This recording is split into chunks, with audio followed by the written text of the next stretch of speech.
Tonight, we're going to step out of our own galaxy and stand on the edge of nothing. For most of our lives, the universe has been described as a great web. Galaxies in clusters, clusters along filaments, filaments threading across a cosmos that is, on the largest scales, supposed to be more or less the same in every direction. The textbook story is comforting. We sit on a quiet outer arm of the Milky Way in a polite suburb called the local group. Beyond the local group, the Virgo cluster. Beyond Virgo, the Laniakea supercluster, vast and luminous and threaded with light. The story makes the cosmos feel busy, crowded, full. But the truer picture, the one that has crept into the literature over the past 40 years, is much stranger. The Milky Way does not sit in a polite suburb at all. It sits at the edge of a continent of emptiness, a region so vast, so underpopulated and so quietly active that astronomers have begun to suspect it is shaping our motion, our measurements, and even our impression of the universe itself. That region has a name, the local void. Tonight, we're going to walk slowly along the edge of that void. We are going to peer into the parts of it that should be full of galaxies and find them missing. We are going to follow the new measurements that suggest the local void is not a quiet feature of the cosmic map, but an active force pushing our entire neighborhood across space at hundreds of miles per second. And we are going to confront the deeper possibility that our local void is only the inner edge of something much, much larger, a wider underdensity, nearly 2 billion light-years across, in which our cosmic address sits as a single dim address inside a continental dead zone. Before we get started, it is worth shrinking this story down to a scale your hands can hold. Imagine a single grain of sand resting on a kitchen table. That grain is the Milky Way. Around it, within a finger's width, there are perhaps 70 or 80 other grains of various sizes. Those are the galaxies of the local group. Now imagine that, to one side of your fingertip, the table has been swept absolutely clean for the length of half the kitchen. No grains, no specks, nothing for a stretch you could not cross with a single step in your imagination. That swept patch of table is the local void. By every reasonable expectation of where galaxies should be, the patch should be busy. Reality has handed us a swept floor instead. The central contradiction is simple, and once you see it, you cannot stop seeing it. The cosmological principle, the bedrock of modern cosmology, says that on large enough scales the universe should look the same in every direction. 100 million light-years in one direction should look more or less like 100 million light-years in any other direction. That assumption sits underneath nearly every distance measurement, every estimate of expansion, every map of cosmic age. And yet, on exactly the scales where the principle is supposed to hold, our cosmic neighborhood does not look the same in every direction. In some directions it is full, in others it is empty. The mismatch is large.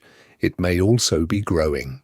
By the end of tonight, you're going to understand 5 truths about the local void that the textbooks were slow to admit. The first truth is the boundary you are sitting against right now, the edge that runs invisibly past our local group. The second truth is the size you cannot picture, a scale that breaks the imagination twice over. The third truth is the push you cannot feel, the slow, silent thrust of an empty region on a billion-star galaxy. The fourth truth is the emptiness you cannot fill, the missing galaxies that should be here and are not. And the fifth truth is the implication you cannot escape, the possibility that our entire patch of the cosmos sits inside a larger, quieter, underdensity, that has been gently rewriting our most cherished measurements without our consent. Pattern interrupt. Notice what is happening as we move into this. The universe you were taught is uniform on large scales. The universe being measured by modern surveys is not. The friction between those two facts is where this entire story lives. By the end of tonight, you will not see the night sky the same way again. You will look up and know that, in one direction, there is structure, in another, there is hush. Before we get started, one more reframing. We tend to treat the word void as if it means absence, empty, boring, a blank patch between the interesting features. But in cosmology, a void is not nothing. It is its own kind of structure, a slow region of expansion, an environment with its own gravity, its own influence, its own personality. The local void is not the universe taking a breath between galaxies. It is the universe in a particular mood, a region that has been growing and stretching while the rest of the cosmic web around it has been condensing. Voids are active, they push, they grow. They warp the local flow of time and distance just like clusters do, only in the opposite direction. No one expects, on first hearing the word void, that emptiness can be the most active part of the cosmos.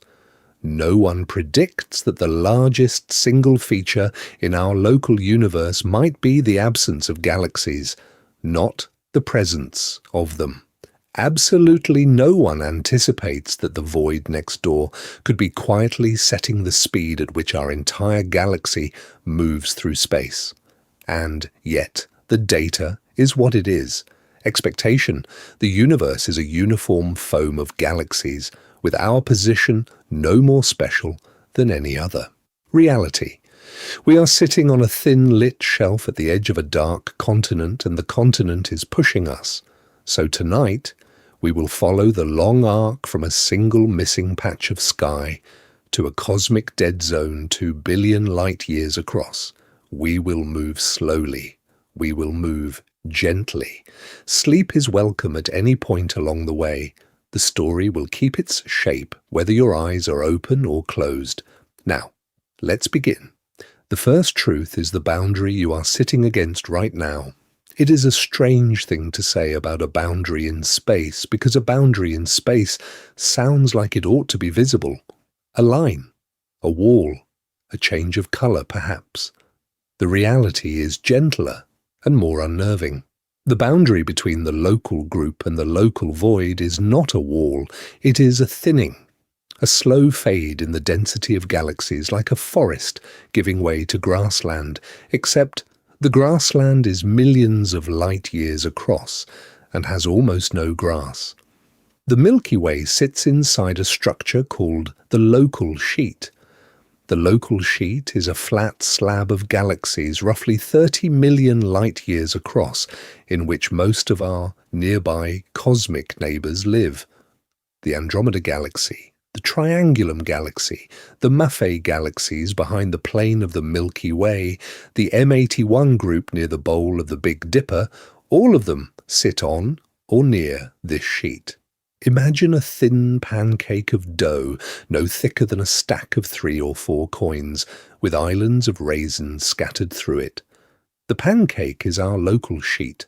The raisins are our cosmic neighbours. The pancake is real. It has been mapped repeatedly over the past 2 decades, and it has a sharp edge on one side. That edge is what we call the lower boundary of the local void. Tonight, we're going to take this slowly because the geometry matters. The local sheet is not floating in random space, it is floating along a wall. Just above the sheet, in the direction astronomers call the supergalactic North Pole, the universe drops away.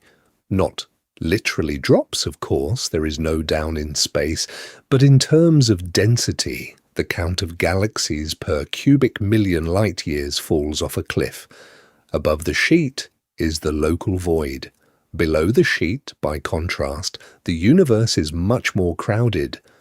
The Virgo cluster sits there, so does much of the Laniakea structure. We do not live in the middle of our supercluster. We live at the lit edge of a flat slab that forms the floor of a vast, dark room. By the end of tonight, you're going to understand that this asymmetry alone is not what the textbook universe should look like. The standard cosmological model, the one that has stood up well to a dozen different tests, predicts a roughly even distribution of dense and underdense regions on the scales we are talking about. The local void is not impossible inside that model, but it is large, and the fact that we sit so precisely at its boundary, rather than buried somewhere in its middle or floating well inside a cluster, is unusual enough that astronomers have spent 40 years arguing about whether we have been lucky, unlucky, or simply mismapping the geometry. The local void was first identified in 1987 by an astronomer named Brent Tully. Tully was building one of the first three-dimensional maps of the nearby universe, using galaxy redshifts to estimate distances. As the maps thickened with data, he noticed something the older two-dimensional sky surveys had missed. There was a great quiet region above the local sheet, stretching outward for tens of millions of light years, in which the expected count of galaxies simply was not there. Most of the missing galaxies were not hidden behind dust or obscured by the plane of the Milky Way. They were not faint, and under-detected, they were absent.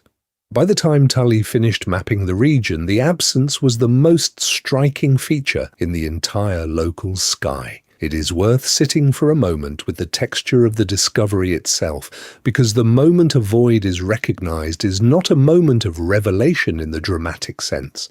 It is a moment of slow accumulation. The local void did not announce itself with a flash.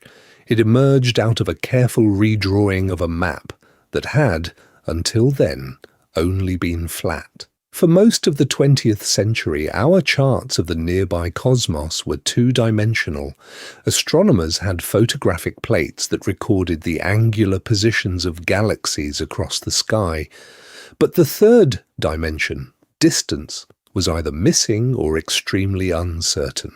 The result was a strange kind of cartography. Imagine a map of the world drawn with continents in their correct shapes, but with no indication of altitude. Everything is collapsed onto a flat surface. Mountains and trenches read the same. A cluster 2 million light-years away and a cluster 200 million light-years away can sit on top of each other in the projection, indistinguishable to the eye. For decades, that flatness was the limit of what we could see. Tonight, we're going to acknowledge how much that flatness hid. The local void was, in a sense, always there, in the data. It was just invisible in the projection. Every photographic plate of the supergalactic North Pole included the void in its field of view. The void was not behind anything. It was not obscured by dust. It was simply collapsed into the same two-dimensional plane as the galaxies in front of it and behind it, indistinguishable from a region with ordinary density. The map did not lie. The map simply lacked a coordinate. The third coordinate came slowly. Edwin Hubble's discovery in 1929 that more distant galaxies recede faster than nearby ones gave astronomers a tool. By measuring the redshift of a galaxy's light, one could estimate its distance from the cosmological flow alone. But the tool was crude for nearby objects, where the peculiar velocities induced by local gravity competed with the cosmological signal. For a galaxy 100 million light-years away, the redshift was a reasonable distance estimate. For a galaxy 10 million light-years away, the redshift could be dominated by peculiar motion and tell you almost nothing about the true distance. The early three-dimensional maps were therefore good at great distances and unreliable nearby. The breakthrough came with a different tool. In 1977, Brent Tully and J. Richard Fisher published a relation between the rotational speed of a spiral galaxy and its intrinsic brightness. Faster spinning spirals were more luminous. By measuring the rotation speed of a galaxy directly through the broadening of its hydrogen radio line, one could estimate its true brightness, and from the difference between true brightness and apparent brightness, the distance. The Tully-Fisher relation gave astronomers, for the first time, a reliable distance ladder for nearby spiral galaxies independent of redshift. Before we get started on what Tully did with that ladder, sit with how strange the achievement was. The intrinsic brightness of a galaxy could be inferred from how fast its arms were turning.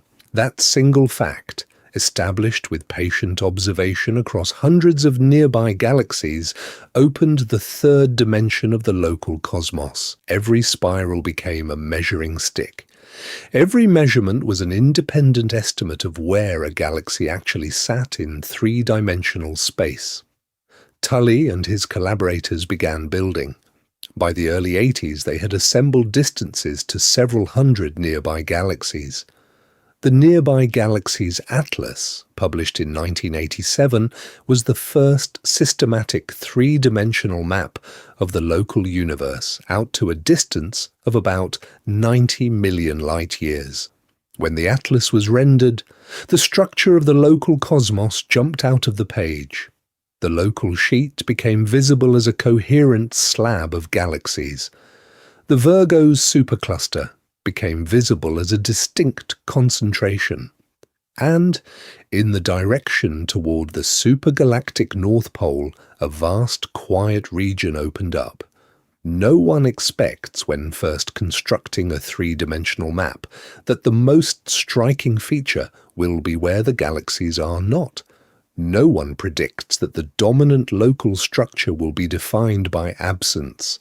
Absolutely no one anticipates that the careful work of adding a third coordinate to the galaxy catalogue will reveal a continental hush no one had noticed before. Tully named the region the local void. The naming convention was deliberate. Other large underdensities had been identified by then, the Bootes void most prominently. Tully wanted to mark the new structure as the closest one to home. The name has stuck. Expectation, the discovery of a major local structure, would generate immediate, sweeping consequences for cosmology. Reality, the local void's discovery was met with quiet interest, followed by 40 years of slow refinement. The community absorbed the new feature into their mental map and went about the business of measuring it more precisely. Pattern interrupt. Notice how the discovery story differs from the popular image of science. There was no dramatic press conference. There was no single moment of breakthrough. The local void was identified through patient accumulation, named in a published atlas, and confirmed by every subsequent survey for 40 years. The discovery is, in its way, a portrait of how observational cosmology actually advances. Slowly, carefully, by degrees. Through the late 80s and 90s, follow-up surveys deepened the picture. The IRAS Point Source Catalogue, derived from the infrared astronomical satellite's All-Sky Survey, provided independent distance estimates for many galaxies and confirmed the underdensity. The optical surveys of the 90s added thousands more galaxies. The Sloan Digital Sky Survey, beginning around the year 2000, mapped millions of galaxies and refined the boundaries of the local void with high precision. Tonight, we're going to honor the people who built the map. Tully, Fisher, the IRAS team, the Sloan team, and dozens of other groups, each adding a layer of distance measurements, each refining the boundary, each tightening the depth estimate. The local void on a modern cosmological map is the product of a 40-year multi-survey effort. The map is more reliable than any individual measurement. It rests on a consensus that has been tested across multiple independent techniques. By the end of tonight, you're going to understand that the local void is not a controversial feature in the way some cosmological claims are controversial. It is one of the best established underdensities in the literature. Astronomers may argue about the exact depth in particular subregions, or about the right way to handle the obscuration from the Milky Way's disk, but the existence of the void as a major feature of the local cosmos is not in dispute. It is part of the standard local map. Every new generation of survey confirms it. The lesson from the discovery story, taken slowly, is this: major structures hide in flat data. Adding a third dimension does not just refine a map, it can reveal whole continents that were invisible before. The local void was always there. The instruments to see it had to catch up. They have caught up. The void is now part of the way we know the cosmos. The void cannot unbe discovered. No one expects on the first day of a cosmological survey that the most prominent local structure will be a hole. No one predicts that the closest big feature to home will be defined by what is missing rather than what is present. Absolutely no one anticipates the way that single discovery would echo through 40 years of follow-up work, each new survey deepening the same conclusion. The whole is real, the whole is large, the whole is close. Before we get started on the size of it, sit for a moment with the strangeness of this. You live inside a galaxy. That galaxy lives on a thin sheet of galaxies. That sheet floats along the edge of an enormous quiet region. And you only know any of this because, over the past 4 decades, instruments became precise enough to measure the distances to nearby galaxies one by one. And notice the pattern. The local void was hiding in plain sight in every star chart since antiquity. It is, in some ways, the largest single feature in the night sky. We just could not see it without knowing how far away each pinpoint of light was. Now, let's begin the careful business of placing ourselves inside this geometry. The local group, our home cluster of galaxies, is about 10 million light-years across. The Milky Way and the Andromeda Galaxy sit near its centre, with the smaller galaxies of the group orbiting them or drifting between them. The local group sits embedded within the local sheet. The local sheet, in turn, sits at the edge of the local void. From the centre of the Milky Way to the lower edge of the local void is, in round numbers, only a few million light-years. We are not deep inside a quiet shelf. We are right at the rim. That proximity matters. It means the void is not a remote feature, something out at the limit of survey reach. It is, in cosmic terms, immediately overhead. If you could draw a line from the centre of the Earth straight out through the supergalactic North Pole, you would punch into the local void within a couple of thousand light-years, by cosmological standards almost no distance at all. The void is, quite literally, our upstairs neighbour. Pattern interrupt. Imagine standing in a house in the middle of a quiet valley. You step outside one night and realise, for the first time, that the road you live on runs along the edge of a cliff. The cliff has been there your whole life. You just never had instruments good enough to see it in the dark. That is roughly the relationship our species has with the local void. The cliff was there in 1800. The cliff was there in 1900. The cliff was there in 1940, when Edwin Hubble was figuring out cosmic distances. We just did not have the maps to notice that we were standing at its edge. Tonight, we're going to keep this image close as we move through the next several truths. House at the cliff edge. Lit shelf. dark continent overhead. Every measurement we have ever made about cosmic expansion, every estimate of the age of the universe based on the nearby Hubble flow, every comparison between local and distant data, all of that was performed from this single perch on the rim. The view from the rim is not the view from the middle of a cluster. It is not the view from inside a void. It is the view from the boundary, and boundaries are tricky places. The first truth, then, is this. We do not live in a typical patch of universe. We live on the lit edge of a dark continent.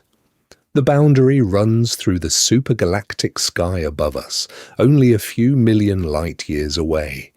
It has been there for billions of years, and it shapes everything we see, even though for most of our species' history we did not know it existed. By the end of tonight, you're going to understand why that single fact, the edge of a continent overhead, propagates into every other truth we are about to walk through. The size of the void, the push of the void, the missing galaxies inside the void, the deeper structure beyond it. Each truth grows out of where we are standing right now. Each truth begins on the rim. So, let us hold this first picture in mind. House at the cliff edge, sheet at the boundary, local group at the rim. From this perch we step now to the second truth, and the second truth is the harder one. The second truth is the size you cannot picture, because the moment you ask how big the local void is, the numbers stop helping. They keep getting larger, and the imagination keeps getting smaller. Tonight, we're going to walk through the scale of this in 3 passes. The first pass uses miles because miles are familiar. The second pass uses light years because light years are how astronomers actually measure these distances. The third pass uses cosmic geography because cosmic geography is the only way to make the number feel like a place rather than a digit. First pass. The local void is, in its main extent, about 150 million light-years across.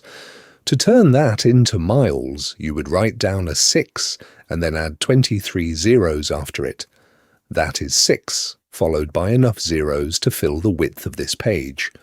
The number is real, and the number is useless. Your brain stops following it about 3 zeros in. We mention it only so you can sit for a moment with the fact that the void is so wide that no human unit of distance can describe it without breaking. Miles, kilometers, astronomical units, all of them collapse. We use light years not to be fancy, but because the language of human travel simply cannot reach the scale. Second pass. 150 million light-years. 1 light-year is the distance light travels in a year, about 5.8 trillion miles. Now multiply that by 150 million. The local void in its main extent is wider than the path light would travel in 150 million years of uninterrupted flight. Light has been crossing the local void since before the first flowering plants appeared on Earth. Some of the photons currently passing through it left their starting galaxies when the dinosaurs were just learning how to stand upright. They have been crossing the void ever since, and many of them have not yet reached the other side. Pattern interrupt. That sentence is worth lingering on. Some photons inside the local void have been crossing it since dinosaurs walked the Earth. The void is not a moment of empty sky. It is a region so wide that light itself, the fastest thing in the universe, treats it like an ocean. No one expects, when first encountering the size of the void, that the appropriate unit of measure is geological time. No one predicts that the right way to feel its scale is not in distance at all, but in eras of Earth's history. Absolutely no one anticipates the way the void quietly rewrites your sense of how much room is between us and the next great structure. Tonight, we're going to keep this in mind. The void is wide enough that light measures it in epochs. Third pass, cosmic geography. The local void is not the biggest void in the cosmos. There are larger ones. The Bootes void, discovered in the 1980s, is about 300 million light-years across. The Eridanus supervoid, identified in the cosmic microwave background, may be even larger. The largest known underdensity, the so-called KBC void, which we will discuss in detail later, may stretch nearly 2 billion light-years end to end. The local void is not unique. What makes it special is its proximity. It is the nearest large void to home. It is the void we live on the edge of. It is the empty region whose effects we can measure, not as a remote curiosity, but as a direct influence on our own galaxy. By the end of tonight, you're going to understand that proximity is everything when it comes to voids. A large void far away is a curiosity. A large void adjacent is a force. The local void shapes our flow through space, our measurements of expansion, and our impression of where the cosmic web actually is. The size of it is not just a fact. It is a force multiplier.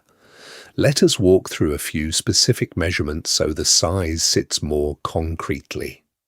The lower edge of the local void, the one that touches the local sheet, runs along the supergalactic plane above us. Moving upward from our sheet, the density of galaxies drops sharply within roughly 15 million light-years.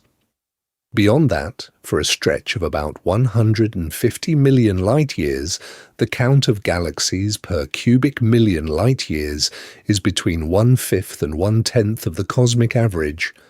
In some sub-regions inside the void, the density drops even lower, to perhaps 1/20th of average. Tens of thousands of galaxies that the standard model expected to find in that volume are simply not there. Expectation, a uniformly bright sky in every direction, with galaxies sprinkled like grains of pollen drifting through the air. Reality, a sky that, in one direction, is rich and crowded, and in another direction falls away into a hush so deep that survey after survey finds the same thing, fewer and fewer galaxies as you push further from our sheet. The void is not perfectly empty. There are some galaxies inside it. They are mostly small, mostly dim, mostly isolated. They have been studied carefully because, paradoxically, the loneliness of their environment makes them precious. Astronomers want to know what galaxy evolution looks like for objects that grew up without the companionship of a crowded cluster.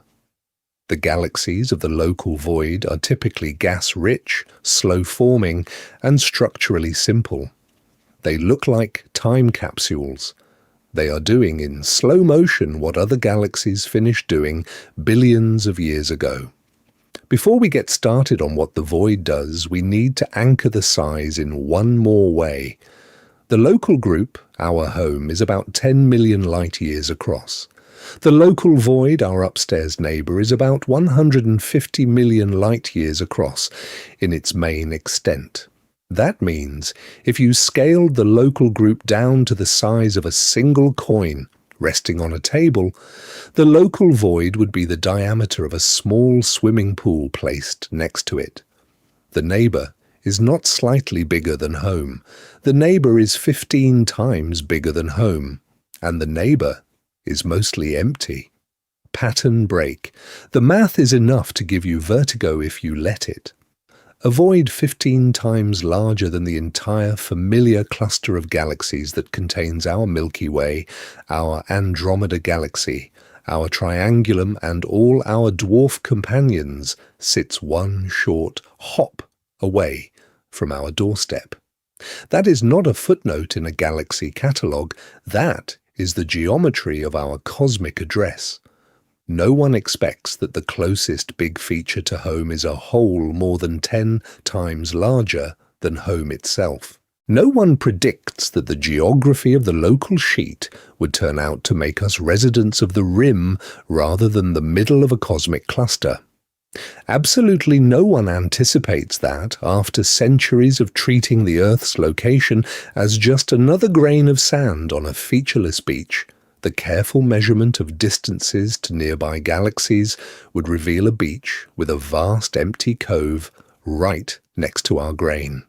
Tonight, we're going to hold all three passes in the mind at once: miles, light years, geography. Each one is too big to feel comfortably. Each one is true.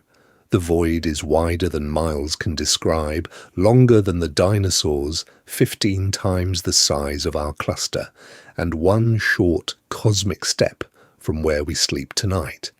By the end of tonight, you're going to understand why the size of the void is more than a curiosity. It is the reason the void can influence us at all. A small void next door is a feature. A large void next door is a hand. The size is what gives the void grip. And as we will see in the next truth, the void is holding our entire galaxy, gently and persistently, and pushing us across space.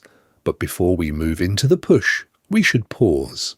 Because if you are still with me, this is a good moment to take a breath, to settle into the pillows or the chair, or wherever you have ended up, and to give a quiet thanks to the part of yourself that wanted to learn this. The story is large. The story is slow.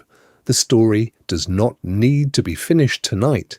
It will be here whenever you return to it. Before we continue, a brief word about why this channel exists.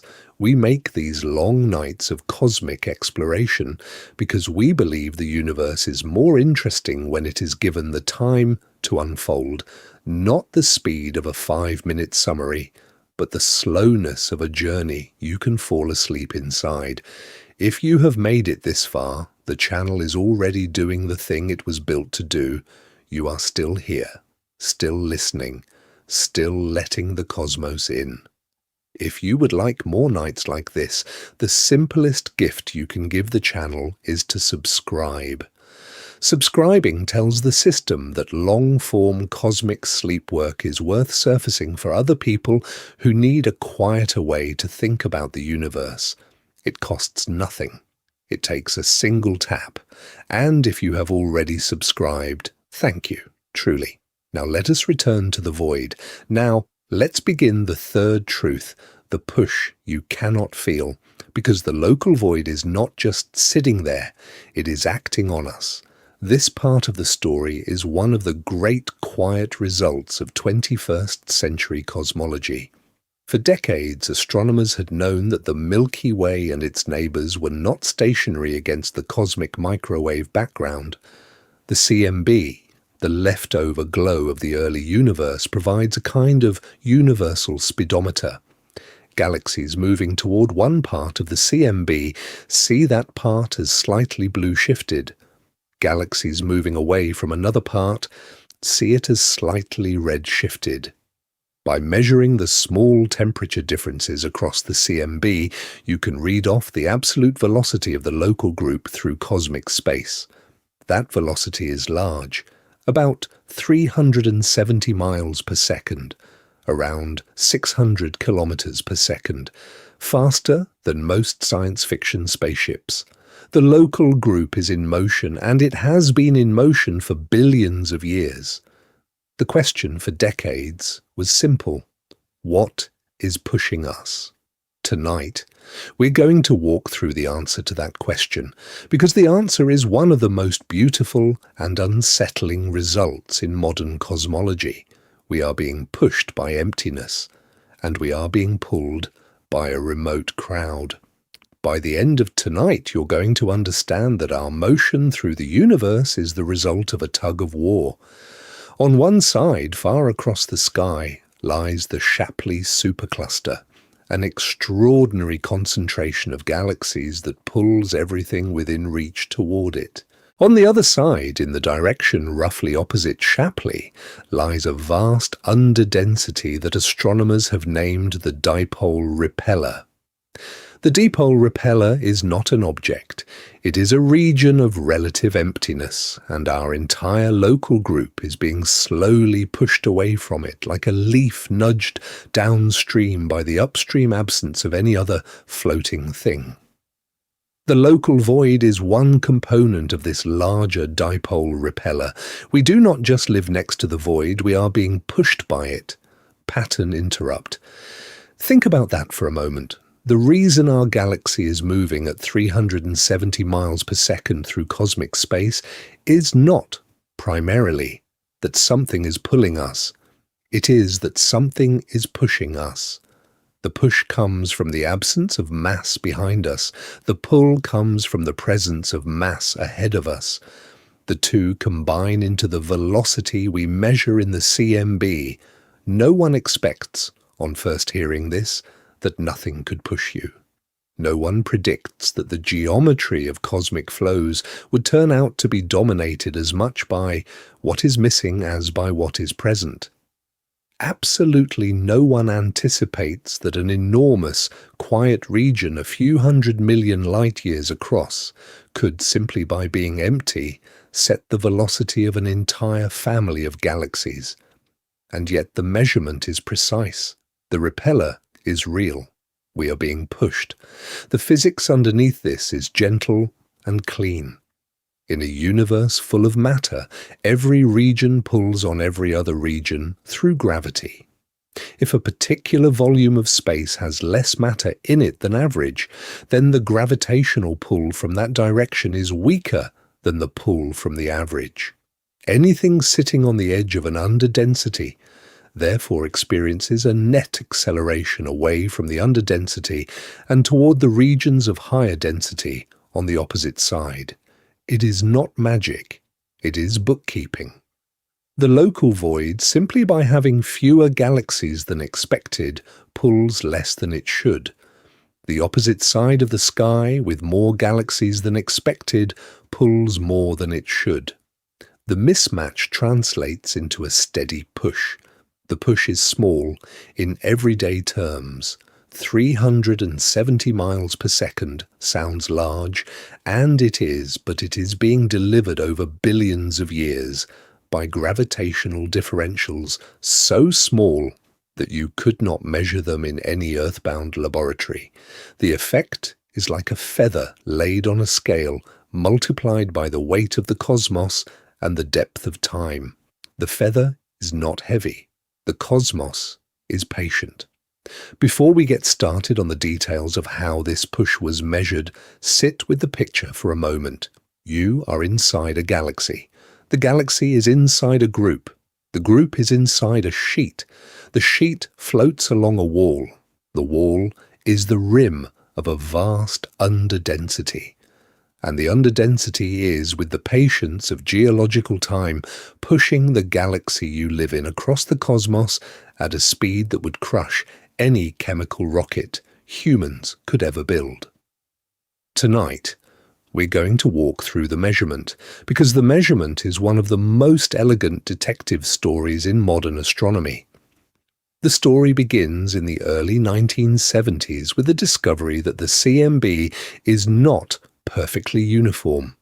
As measuring instruments improved, they detected a small temperature variation across the sky. Half of the sky was very slightly warmer than the other half. The pattern was a dipole, hot on one side, cold on the opposite side. The natural explanation was motion. We are moving toward the warm side and away from the cold side, and our motion is slightly blue-shifting the radiation ahead of us and red-shifting the radiation behind us. From the size of the temperature difference, the velocity could be computed. 370 miles per second. The direction pointed toward a particular patch of the southern sky. The discovery of the repeller has its own quiet detective story, and it deserves to be told carefully, because it is one of the cleanest examples in modern cosmology of how a piece of data that everyone has been looking at can suddenly reveal a new piece of structure once it is processed through the right lens. The data in question is a catalogue called Cosmic Flows. The project, led by Brent Tully and his collaborators, began in the early 2000s as a systematic effort to measure peculiar velocities for as many nearby galaxies as possible. By 2016, the third generation of the catalogue, Cosmic Flows 3, contained peculiar velocity estimates for nearly 18,000 galaxies out to roughly 500 million light-years from Earth. The catalogue was the most comprehensive census of the gravitational field of the local universe ever assembled. A peculiar velocity, on its own, is a small number. For most galaxies, the deviation from the smooth cosmic expansion amounts to a few hundred miles per second, sometimes more, sometimes less. The numbers are easy to dismiss as noise, but peculiar velocities are not random. They are coherent. Neighbouring galaxies tend to move in similar directions, drawn by the same gravitational gradients. When you have 18,000 of them spread across the sky, the coherent pattern of motion encodes the underlying mass distribution that produced it. The pattern can be inverted mathematically to reveal the gravitational field that drives the motions. Tonight, we're going to walk through the inversion the way the team walked through it. Imagine standing on a hill and watching a vast crowd of people moving across an open field below.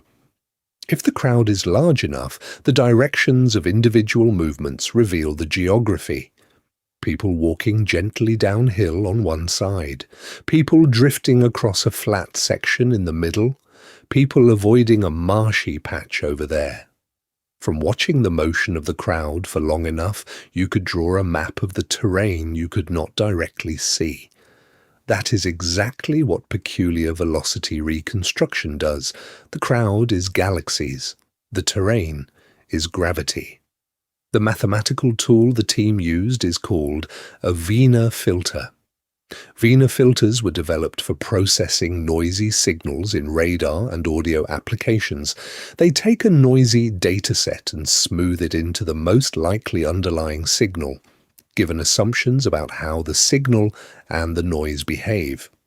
Applied to the cosmic flows data, the Wiener filter produces a reconstruction of the gravitational potential of the local universe, which is to say, a map of where the mass is concentrated and where it is sparse.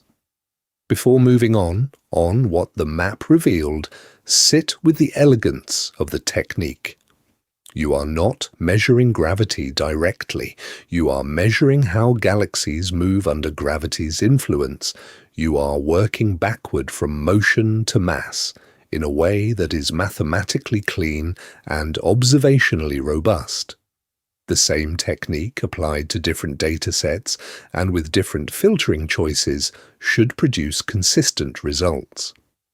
If the reconstructed gravitational field depends sensitively on the specific filtering choices, the result is suspect. If the field comes out the same way regardless of methodological details, the result is real. The Hoffman, Tully, Pomeride team, working with Daniel Pomeride at the Atomic Energy Commission in France, processed the cosmic flows data with the Wiener filter and rendered the results in three-dimensional visualizations. What they saw was striking. The gravitational potential of the local universe showed a clear high point, a concentration of mass in the direction of the Shapley Supercluster, several 100 million light-years from Earth, and on the opposite side of the sky, the potential showed a clear low point, a region where the gravitational attraction was weaker than the cosmic average. No one expects, on first running a peculiar velocity reconstruction, that the dominant feature on the far side of the sky will be a missing pull, rather than an additional pull. No one predicts that the gravity map will reveal an emptiness so coherent that it earns its own name. Absolutely no one anticipates that the Dipole Repeller will turn out to be one of the cleanest signals in the entire reconstruction. The team published their result in early 2017. The repeller, they noted, accounted for roughly half of the local group's motion through the cosmic microwave background. The Shapley attractor accounted for most of the rest. Together, the two structures, one pulling, one pushing, told a complete story of why our family of galaxies is moving at 370 miles per second through space. Pattern interrupt. Picture the result in the simplest possible terms. The local universe has a weather map. The weather map has a high-pressure system in one direction, the Shapley Supercluster, and a low-pressure system in the opposite direction, the Dipole Repeller. Air flows from high pressure to low pressure on Earth. Galaxies flow from low gravity to high gravity in the cosmos. The Milky Way is the leaf being carried by the cosmic wind away from the void toward the dense cluster. The result was independently confirmed by multiple methods. The Cosmic Flows team reran the analysis with different assumed cosmological parameters. The repeller stayed put. They reran it with different subsamples of the data. The repeller stayed put. They tried alternative reconstruction techniques, including direct n-body simulations matched to the observed velocities. The repeller stayed put. Other groups, using independent peculiar velocity catalogues and independent algorithms, recovered the same feature. The repeller is robust. Tonight, we're going to acknowledge a subtle but important point about the discovery. The repeller was not a new feature in the data. It had been quietly present in earlier analyses, going back to work by Bertschinger and Deckel in the 1990s using the potent algorithm. What changed in 2017 was not the data, but the interpretation. The Hoffman team explicitly framed the result as a repeller, an under-density acting as a source of negative gravitational pull. Earlier analyses had treated the same data as evidence of attractors, focusing on where the mass was rather than where it was missing. The reframing was the breakthrough. The data had been telling us about the void's push for 2 decades. We had been listening for pulls. By the end of tonight, you're going to understand that this kind of reframing is one of the quiet engines of progress in cosmology. The instruments and the catalogues evolve slowly. The interpretive frameworks evolve sometimes more slowly still. Occasionally, someone looks at a familiar dataset through a new lens and notices a feature that was hiding in plain sight. The Dipole Repeller is a case study. The data was there, the pattern was there, the name and the interpretation arrived in 2017. Since then, the picture has continued to refine. Follow-up work by the Cosmic Flows team and by independent groups has identified additional substructures within the repeller, including the Dipole Repeller's connection to the broader pattern of voids in the local cosmos. The local void is one component of this larger empty region, though not the only one. The full extent of the underdensity extends well beyond the local void's boundaries, encompassing a coherent zone of relative emptiness across a substantial fraction of the local sky. Expectation: the gravitational field of the local universe is dominated by attractors, the dense regions pulling galaxies toward themselves. Reality: the gravitational field is shaped equally by repellers, the empty regions pushing galaxies away. Both kinds of structure matter. Both kinds of structure have names. Both kinds of structure are now mapped. Pattern break. The lesson taken slowly is that gravity in cosmology is a balance sheet. Every concentration of mass exerts a pull. Every absence of mass exerts what amounts to a relative push, in the sense that the surrounding regions pull less strongly than they would if the absent mass were present.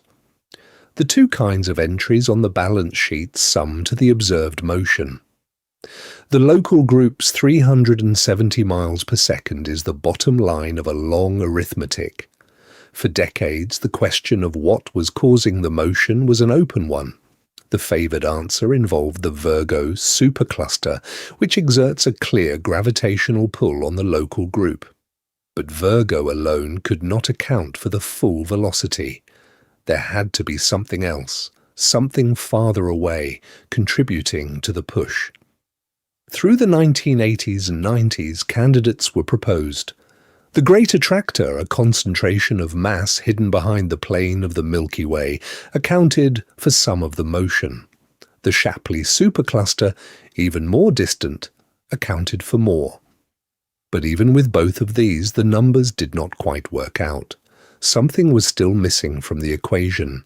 Then, in 2017, Brent Tully, the same astronomer who had first identified the local void 30 years earlier, joined a team led by Yehuda Hoffman that approached the problem from a new angle. Instead of asking what was pulling us, they asked what was failing to pull us. They built a three-dimensional map of the gravitational field of the local universe using the velocities of thousands of nearby galaxies as data points. The map revealed something that earlier analyses had missed. On the far side of the sky from Shapley, in the direction opposite to our overall motion, there was not a smaller pull.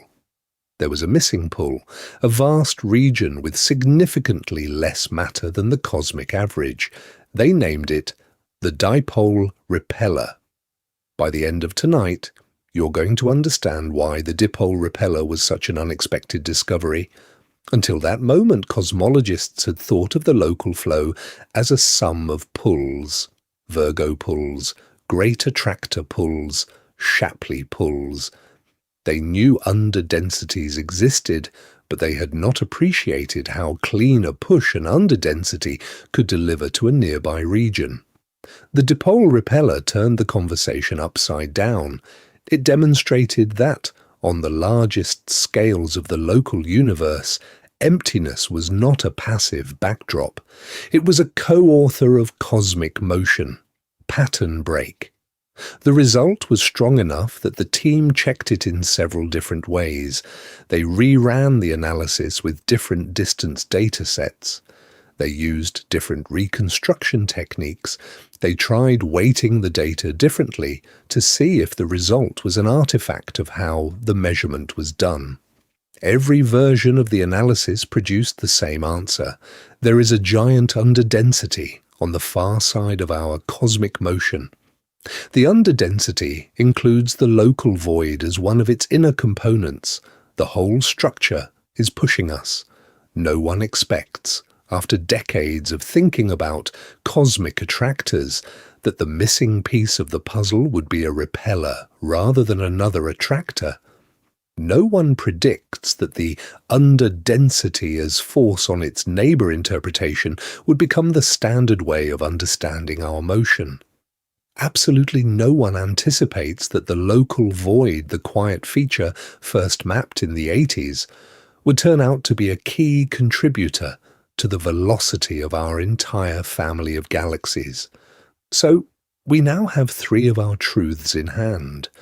We sit on the rim of a vast, quiet region. The region is so large that light spends eras crossing it. The region is pushing us across cosmic space at hundreds of miles per second. Each fact builds on the last. The boundary explains why we feel the void's influence. The size explains why the influence is strong. The push explains why our motion through the universe is not a mystery, but a direct consequence of where we live. Tonight, we're going to step now into the fourth truth. And the fourth truth is the one that turns the void from a feature on a map into a phenomenon that genuinely violates our expectations. The fourth truth is the emptiness you cannot fill, because the local void is not just less populated than the average region of the cosmos. It is dramatically less populated. so much less populated that the standard model of cosmic structure formation strains to explain it without invoking either unusual initial conditions or a re-examination of how voids grow over time. By the end of tonight, you're going to understand the scale of the underpopulation because numbers are the only honest way to tell this part of the story. In a typical region of the universe, the count of galaxies per cubic million light-years follows a well-mapped distribution. There are bright galaxies, intermediate galaxies, and a long tail of dim dwarf galaxies. Catalogues from surveys like the Sloan Digital Sky Survey and the more recent DESI program have established the average count to high precision. When astronomers apply that average to the volume of the local void, the predicted galaxy count is in the thousands. Several thousand galaxies should be sitting inside the volume bounded by the local sheet on one side and the more distant cosmic structures on the other. The number actually observed is much smaller. Estimates vary by author and by which catalogue is being used, but the consistent answer is that the local void contains perhaps tens to low hundreds of confirmed galaxies. Even with the most generous accounting, the void is deficient by more than 95% compared to what the cosmic average would predict. By some accounts, the deficit is more like 99%. The missing galaxies are not faint enough to hide below the detection threshold of modern surveys. They are not concentrated in the part of the void obscured by the Milky Way's disk. They are simply absent. Expectation. The void is a quiet region but still threaded by enough small galaxies to give the universe its usual texture. Reality. The void is so much emptier than expected that calling it quiet is generous. It is a dead zone. Whatever cosmic noise we expect to fill space is, in this volume, almost entirely silent. Pattern interrupt. Try to feel this in scale. If a typical patch of cosmic acreage is a wheat field with thousands of stalks per square mile, then the local void is a wheat field where, walking for 150 million miles, you find perhaps 20 stalks total, all of them stunted, all of them spaced so far apart that they have no awareness of each other. The texture of the void is not just thin, it is sparse to the point of strangeness. No one expects, on first running the numbers, that a single underdensity in our nearby cosmos could be that empty. No one predicts that an environment so close to a populated cluster could be so dramatically deficient. Absolutely no one anticipates the way the missing galaxies of the local void challenge our assumptions about how structure forms in the standard model. Let us walk through why the deficit is a problem. In the standard cosmological model, structure forms hierarchically. Tiny clumps of dark matter pull in gas. The clumps merge into bigger clumps. The bigger clumps merge into still bigger clumps. The process produces a foam of structure across all scales, with clusters and superclusters at the dense knots and voids in between. The model is not silent about voids. It predicts them. It predicts their size distribution, their density profiles, and even, on average, the kinds of galaxies that should live inside them. The local void is consistent with the existence of voids in general. What is harder to reconcile is exactly how empty it is, and exactly how close it is. The first issue is depth. Even within the standard model, voids are not expected to be utterly empty. They should be populated by small, slow-growing galaxies, the kind that formed late in cosmic history and never managed to fall into a richer environment.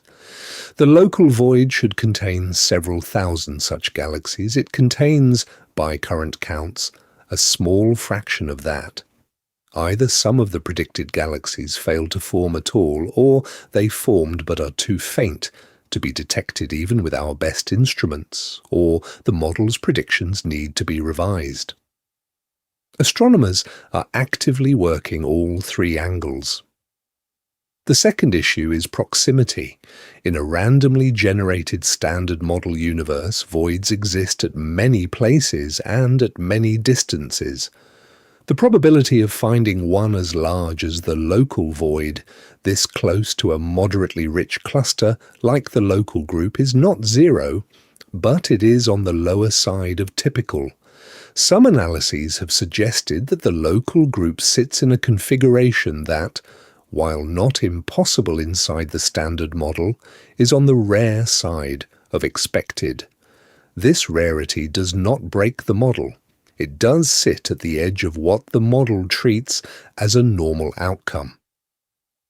The third issue is connectedness. Recent work has shown that the local void may be one component of a larger interconnected system of underdensities that stretches well beyond our immediate neighborhood. If the deeper structure is real, then our local underdensity is not an isolated rare event. It is part of a continental scale feature that the standard model finds harder to produce in typical simulations. This is the bridge to our fifth truth, which we will come to in a moment. Move with me as we take a careful look at what the missing galaxies would have looked like, because the absence is more interesting when you can picture what should have been there. In a normal void of comparable size, the population would include hundreds of dwarf galaxies, perhaps a few dozen low-surface brightness disk galaxies, and a handful of intermediate spirals living in relative isolation. The dwarfs would be small, gas-rich, slow to evolve. The disks would be diffuse, with weakly defined arms. The intermediate spirals would be the largest objects in the volume, each one sitting in solitude with its nearest neighbor millions of light-years away. In the local void, almost all of these populations are reduced or absent. The void is not just missing the bright objects, it is missing the faint ones too. It is, top to bottom, emptier than its mass budget would suggest. By the end of tonight, you're going to understand that this is one of the open questions of modern cosmology. The underdensity of the local void is consistent with the standard model in broad outline. The exact numbers, however, are on the strained side. Different research groups have different opinions on how strained. Some treat the void as a normal but uncommon configuration. Others see it as a hint that something in the model's predictions for void formation needs to be revisited.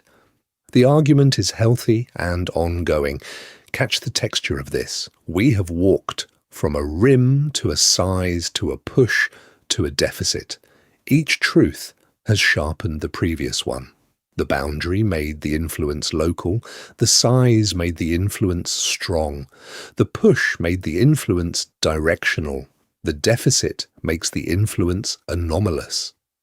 The next step is the largest of all, because the next step asks whether the local void is the end of the story or the beginning of one. The fifth truth is the implication you cannot escape. In 2013, 3 astronomers, Ryan Keenan, Amy Barger, and Lennox Cowie, published a paper that quietly reshaped the conversation about the local universe. They had been counting galaxies in a particular near-infrared survey, looking at the density of galaxies as a function of distance from Earth. What they found was that, out to a substantial distance, the local universe was less dense than expected. Not slightly less dense, about 15 to 20% less dense than the cosmic average.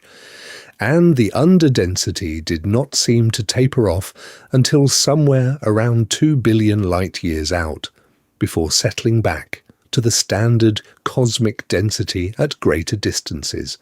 The result became known as the KBC void, named after Keenan, Barger, and Cowie. It is not a void in the same sense as the local void. It is not a region of near absence. It is a much larger, much shallower underdensity in which the entire local universe out to a couple of billion light-years sits. Inside the KBC void, the local void is just one of the deeper troughs. Outside the KBC void, the universe transitions back to the standard density we have come to expect. Take a moment to walk through what this implies because the implications are not gentle. If the KBC void is real, then we live inside a continental underdensity. Our cosmic address is not just on the rim of a local hole, it is also inside a much bigger room that is, on average, quieter than the cosmic norm. What it amounts to is that why the KBC void matters so much. It is not just a curiosity about cosmic geography, it is a candidate explanation for one of the most stubborn tensions in modern cosmology, the so-called Hubble tension.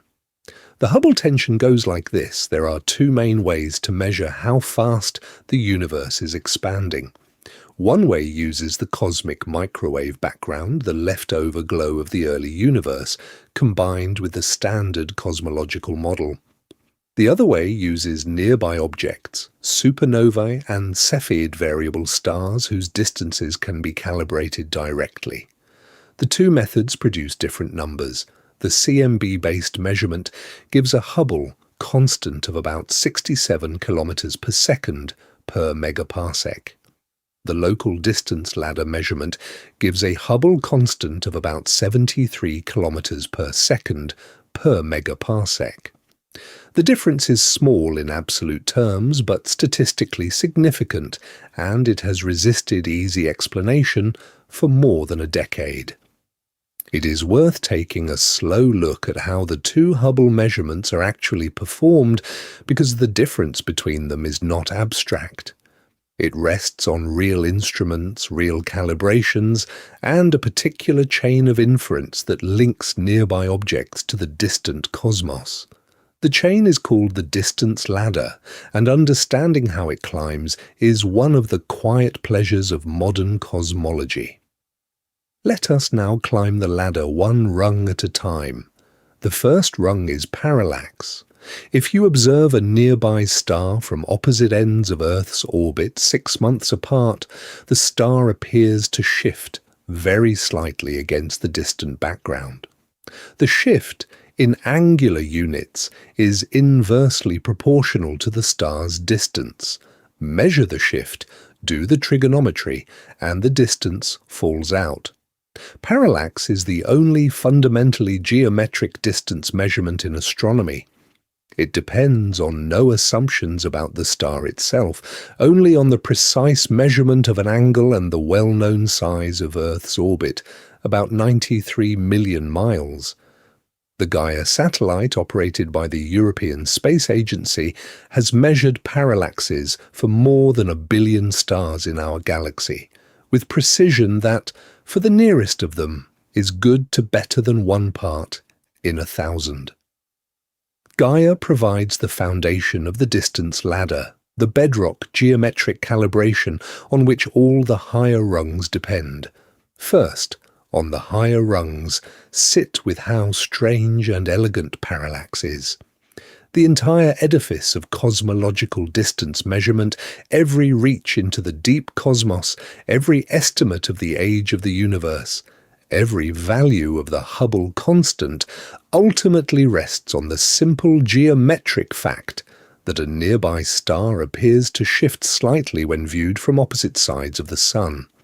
A measurement Earth-based astronomers can in principle make with a long pencil and a careful eye, refined by space-based instruments into a billion-star catalogue, anchors the whole sky.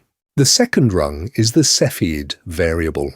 Cepheids are stars in a particular phase of their evolution, in which they pulsate regularly with periods ranging from days to weeks.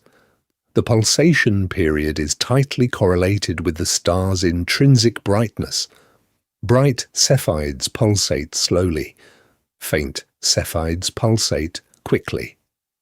The relationship discovered by Henrietta Leavitt in 1908 from observations of Cepheids in the Magellanic Clouds allows astronomers to determine the intrinsic brightness of a Cepheid from its observed pulsation period. Compare the intrinsic brightness to the apparent brightness, and the distance falls out. The Cepheid distances are calibrated against the Gaia parallaxes. For the Cepheids near enough to Earth that Gaia can directly measure their distances, the period brightness relationship can be checked and refined. Once the relationship is calibrated, it can be applied to more distant Cepheids whose parallaxes are too small for Gaia to measure precisely. Cepheids extend the reach of the distance ladder from a few thousand light-years out to tens of millions of light-years. No one expects, on first hearing about variable stars, that they would become a foundational tool of cosmology. No one predicts that the brightness pulsations of a particular kind of giant star discovered by an astronomer at Harvard 120 years ago would still be the second rung of the cosmic distance ladder.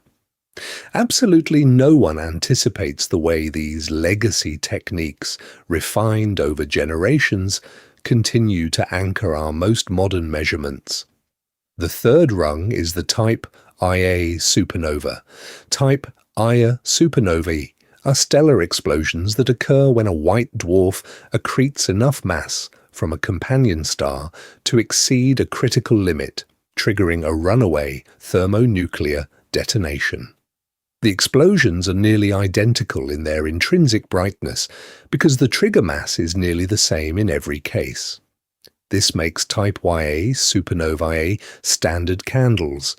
Once we know the intrinsic brightness, we can determine the distance to the host galaxy from how bright the explosion appears.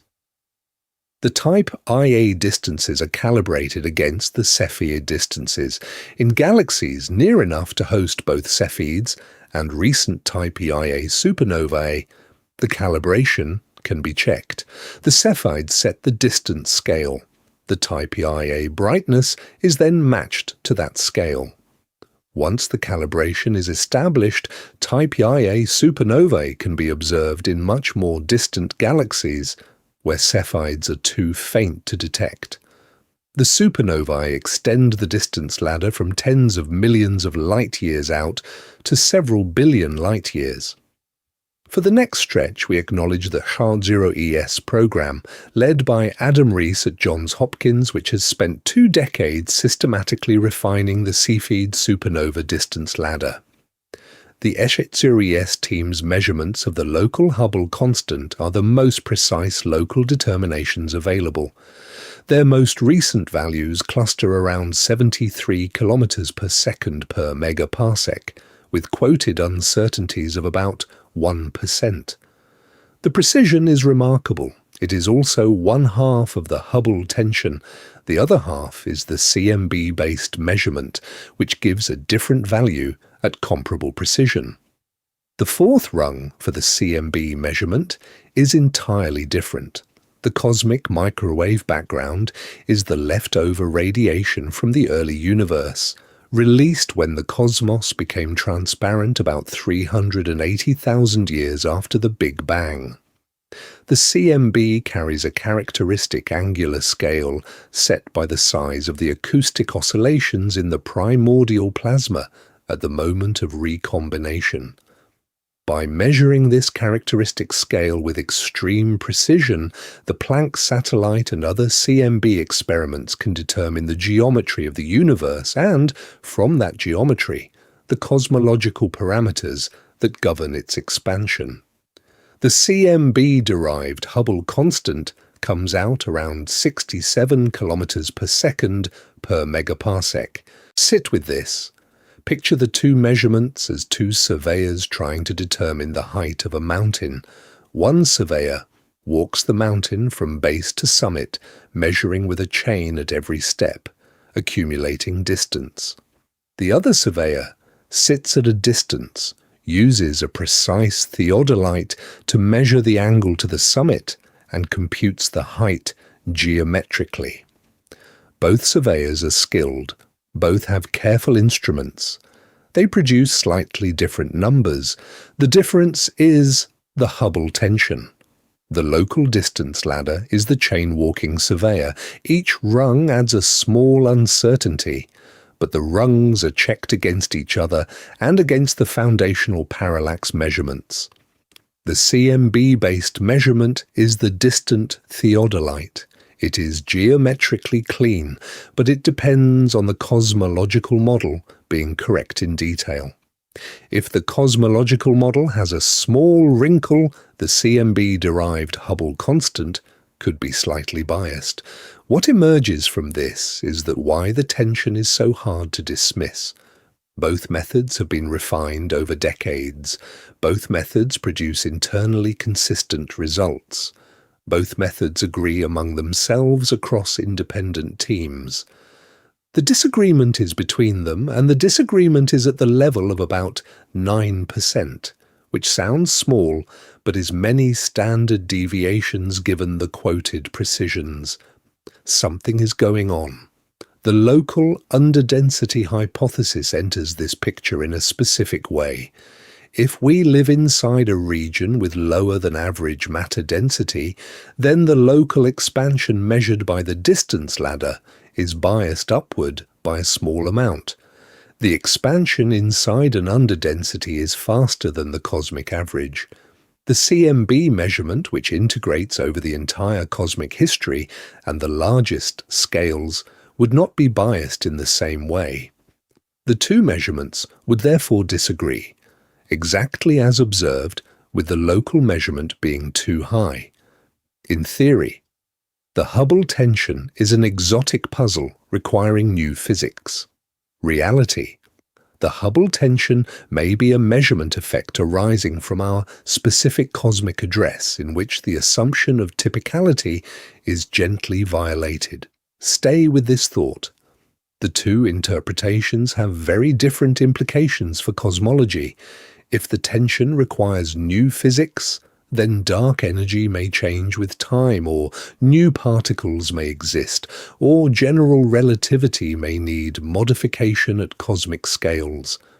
If the tension is a measurement effect from a local underdensity, then the standard model is fine, but our position in the cosmos is slightly atypical. Which interpretation is correct will reshape the textbook treatment of cosmology for the next generation. The careful work of cosmologists has been to design measurements that can distinguish between the two interpretations. The SH0ES team has worked to refine the local measurement and rule out systematic errors. The Planck team and its successors have worked to refine the CMB measurement and check for systematic errors. The galaxy survey teams have worked to characterize the local density and test the underdensity hypothesis. The Mungsers have provided an independent geometric check. The gravitational wave standard sirens, when enough events with electromagnetic counterparts are detected, will provide another independent check. No one expects, on first encountering the Hubble tension, that resolving it would require coordination across so many independent fields and instruments. No one predicts that the puzzle would take so long to settle, or that its eventual resolution would reshape so many adjacent questions in cosmology. Absolutely no one anticipates the way a single small disagreement in a single parameter could become a central organizing question of the field for a decade. Carefully, we honor where the field stands. The Hubble tension is real. The local underdensity hypothesis is a candidate explanation, but not the only one. The next decade of data will determine which interpretation is correct. The local void and the broader KBC underdensity it may be a part of sit at the center of one of the major candidate explanations. The story of our cosmic neighborhood is also, in this sense, the the story of one of the most active questions in modern cosmology. One of the proposed explanations for the Hubble tension is the KBC void. If we live inside a large underdensity, then the apparent local expansion rate, measured using nearby objects, will be slightly higher than the true cosmic average. Empty regions expand faster than full regions simply because gravity is weaker inside them, and there is less braking on the cosmic expansion. If our local universe is 15 to 20% less dense than average, then the local expansion should appear a bit faster than the true global rate. The size of the effect is comparable to the size of the Hubble tension. Hold this image. Think carefully about what this implication does to our impression of cosmology. The two Hubble measurements disagree by a small but stubborn amount. The disagreement could be explained by new physics, by dark energy that changes over time, by exotic particles, by modifications to general relativity. Or it could be explained by the simpler and more humbling possibility that we happen to live inside a giant underdensity that gently biases our local measurements. The cosmic principle of homogeneity assumes we live in a typical patch. The KBC void says we may not. No one expects, when first learning about cosmic measurements, that the answer to a major tension in modern cosmology might come down to cosmic geography. No one predicts that the location of the observer could itself bias the answer. Absolutely no one anticipates that the assumption of typicality, which has been a quiet backbone of cosmology for a century, could be challenged not by exotic new physics but by a careful look at how many galaxies are around us. Allow me to take this seriously. The KBC void is not yet a settled conclusion. Different surveys give different numbers. Some teams report a clear underdensity in the local universe. Others, using different selection criteria, report numbers more consistent with the cosmic average. The debate is active. The case for the KBC void is strong, but not unanimous. Over the next decade, surveys like DESI, Euclid, and the Vera-Rubin Observatory will provide much more precise galaxy counts at all relevant scales. The KBC void will either solidify into a confirmed feature of the cosmos or dissolve into a measurement artifact.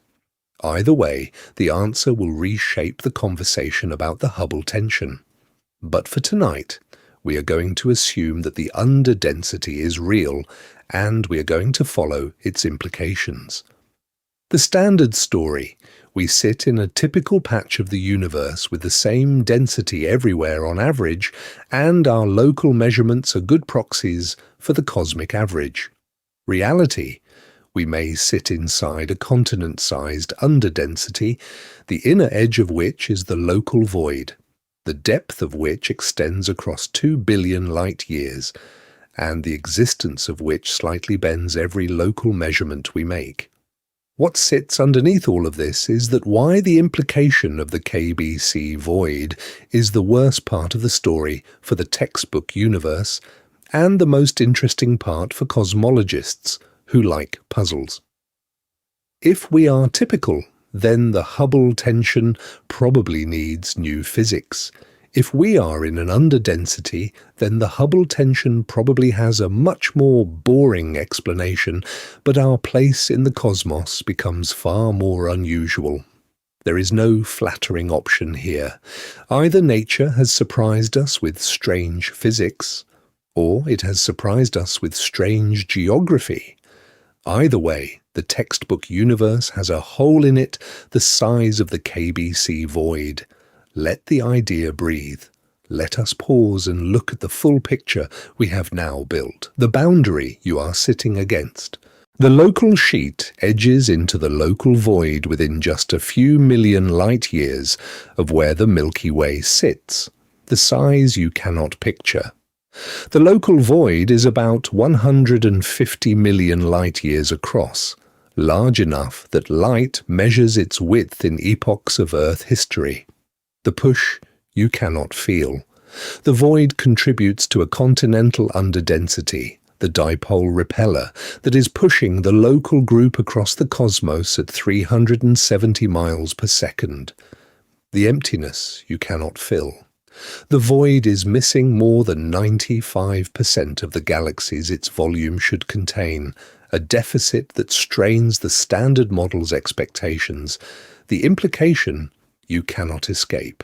The local void may sit inside a much larger underdensity, the KBC void, nearly 2 billion light-years across, whose existence could explain the Hubble tension and quietly rewrite our impression of where we live.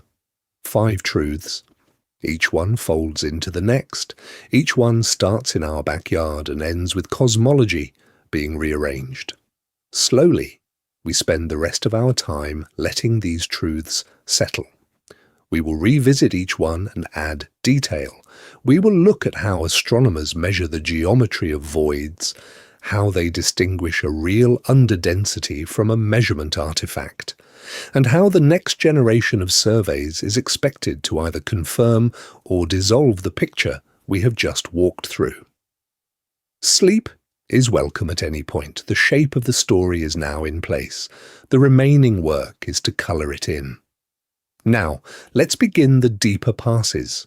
Return to the boundary. The local sheet itself is a fascinating structure, worth a closer look. It was identified by Brent Tully and his collaborators in the early 2000s after careful analysis of distance measurements to nearby galaxies. The sheet is roughly 30 million light-years across in its main extent, and only about 3 million light-years thick in the perpendicular direction. The aspect ratio is striking. The sheet is 10 times wider than it is tall. Most of the major galaxies within 20 million light-years of the Milky Way sit on this sheet, including Andromeda, Triangulum, M81, NGC 253, and the Sculptor group. The sheet is not just a statistical artifact, it is a coherent, dynamical structure, a flat distribution of mass and motion that defines our immediate cosmic neighbourhood. The local sheet sits with one face toward the local void and the other face toward the more crowded regions of the local universe. This orientation is not random. It is a natural consequence of how matter falls into walls between voids during the formation of the cosmic web. Matter flows out of voids and collects along their boundaries, forming flat sheets. The local sheet is one such boundary wall. It is the lit shore of the void. Our position on that shore, within the local group, places us close to the edge, but not at the very edge. We sit a few million light-years deep into the sheet, with the void just beyond. Look at how we think about what this orientation means for the kinds of galaxies that surround us. Galaxies on the void-facing side of a sheet tend to be slightly less massive on average than those facing the dense side. They have had less material to feed on. They have evolved more slowly. The dwarf galaxies that sit on our side of the sheet between us and the void are some of the loneliest in the local universe. They sit in the transition zone between the rich interior of the sheet and the great quiet beyond. Some of them, like the dwarf galaxy known as KKH 86, have been studied extensively precisely because they live in this transition zone. They are, in a sense, the houses at the edge of the cliff, the ones whose porches look out onto the dark. What this picture tells us is that even our cosmic neighbours, the dwarf galaxies just beyond our doorstep, carry the imprint of the void in their structure. Their slow evolution, their low metallicity, their relative isolation, all of it can be partly attributed to where they live. They are void-facing residents. They have grown up beside the dark continent. Slow down here. Imagine your nearest neighbour in a quiet village. Their house faces a forest. The forest is so dense that few birds fly across it. The neighbour's garden has fewer visiting animals than yours, simply because nothing comes out of the dark forest. The neighbour is shaped by the forest in subtle ways. Their garden grows in a slightly different rhythm. They wake up to a slightly different soundscape. They are, in every way that matters, a forest-facing resident. Now scale that up to a galaxy. Imagine being a small galaxy whose entire history has been shaped by the geometry of where you grew up. That is what the dwarfs on the edge of our sheet are. No one expects that the loneliness of a single small galaxy could be a measurable signature of cosmic geography. No one predicts that the entire dwarf population on one side of a sheet could carry the imprint of the void next door. Few cosmologists anticipate how subtle and pervasive the void's influence becomes once you start looking for it in the data. Now, let's begin a closer pass on the size. We mentioned that the local void is about 150 million light-years across in its main extent. But voids are not perfect spheres. They have shapes with elongations and bulges and arms. The local void is itself part of a larger structure, sometimes called the local void complex, that may extend further in certain directions than the main extent suggests. The geometry is messy. It depends on which catalogue of galaxies you use to define the void's boundary, on how you handle the obscuration from the Milky Way's disk, and on the resolution of the survey. By some measurements, the local void extends much further in the direction perpendicular to the local sheet than in the directions parallel to it. The void is, in this picture, more like a deep well than a flat puddle. The walls of the well are the local sheet on the bottom, the Hercules and Pisces filaments on the sides, and other smaller walls in other directions. The bottom of the well, if such a thing exists, would be at a distance of perhaps 100 million light-years above our local sheet, in the direction of the supergalactic North Pole. We will imagine descending into that well in the reverse direction, from the depths up toward our rim. Light, entering the well from far above, takes tens of millions of years to cross it. The light moves through almost no gas, almost no dust, almost no stars. The well is a quiet column of nearly empty space. As the light approaches the rim, the count of galaxies per unit volume climbs. By the time it reaches the local sheet, it is moving through a region with thousands of galaxies per cubic million light-years. The transition is gradual. The well does not have a sharp bottom or a sharp lip. It fades into the wall over a stretch of 15 to 20 million light-years. The wall, in turn, fades into the void over the same stretch on the other side. The geometry is fuzzy. The contrast between full and empty, however, is clear. Pause and notice. The fuzziness matters for how we measure voids. A sharp wall would make the boundary easy to detect. A gradient wall, like the actual local void boundary, requires careful statistical work to characterize. Most of the disagreements between research groups about the size and depth of the local void come from how they handle the fuzziness. Different methods produce different headline numbers. They all agree on the central conclusion: the void is large and it is close. No one expects, when first imagining voids, that the boundaries would be soft rather than sharp. No one predicts that the careful work of measuring void depth would depend so heavily on how you handle galaxy selection at the edge. It quietly surprises everyone that the most important parameter in characterizing a void might turn out to be how you define its edge. The geometry of voids is not crisp. The geometry of voids is statistical. What this means is that this softness is part of why the local void took so long to be recognized as the dominant feature of our local cosmos. It does not show up as a sharp hole in any single image. It shows up as a sustained, systematic deficit of galaxies in a particular direction, visible only once you have many distance measurements to many galaxies in many directions. The void was hidden in the data the whole time. We just had to build the right kind of map to see it. Now, let's begin a deeper pass on the push. We mentioned that the Dipole Repeller, discovered by the Tully and Hoffman team in 2017, accounts for a significant share of our motion through cosmic space. The discovery was done by reconstructing the velocity field of nearby galaxies. The technique is called peculiar velocity reconstruction, and it is one of the most powerful tools in observational cosmology. The basic idea is this: every galaxy moves through space with a velocity that has two components. One component is the cosmological expansion, the universal stretching that carries every galaxy outward from every other galaxy on average. The other component is a peculiar velocity, the deviation from the average flow caused by the gravitational pull of nearby structures. By measuring the distance to a galaxy independently of its redshift and comparing the distance to the redshift-derived velocity, astronomers can isolate the peculiar velocity.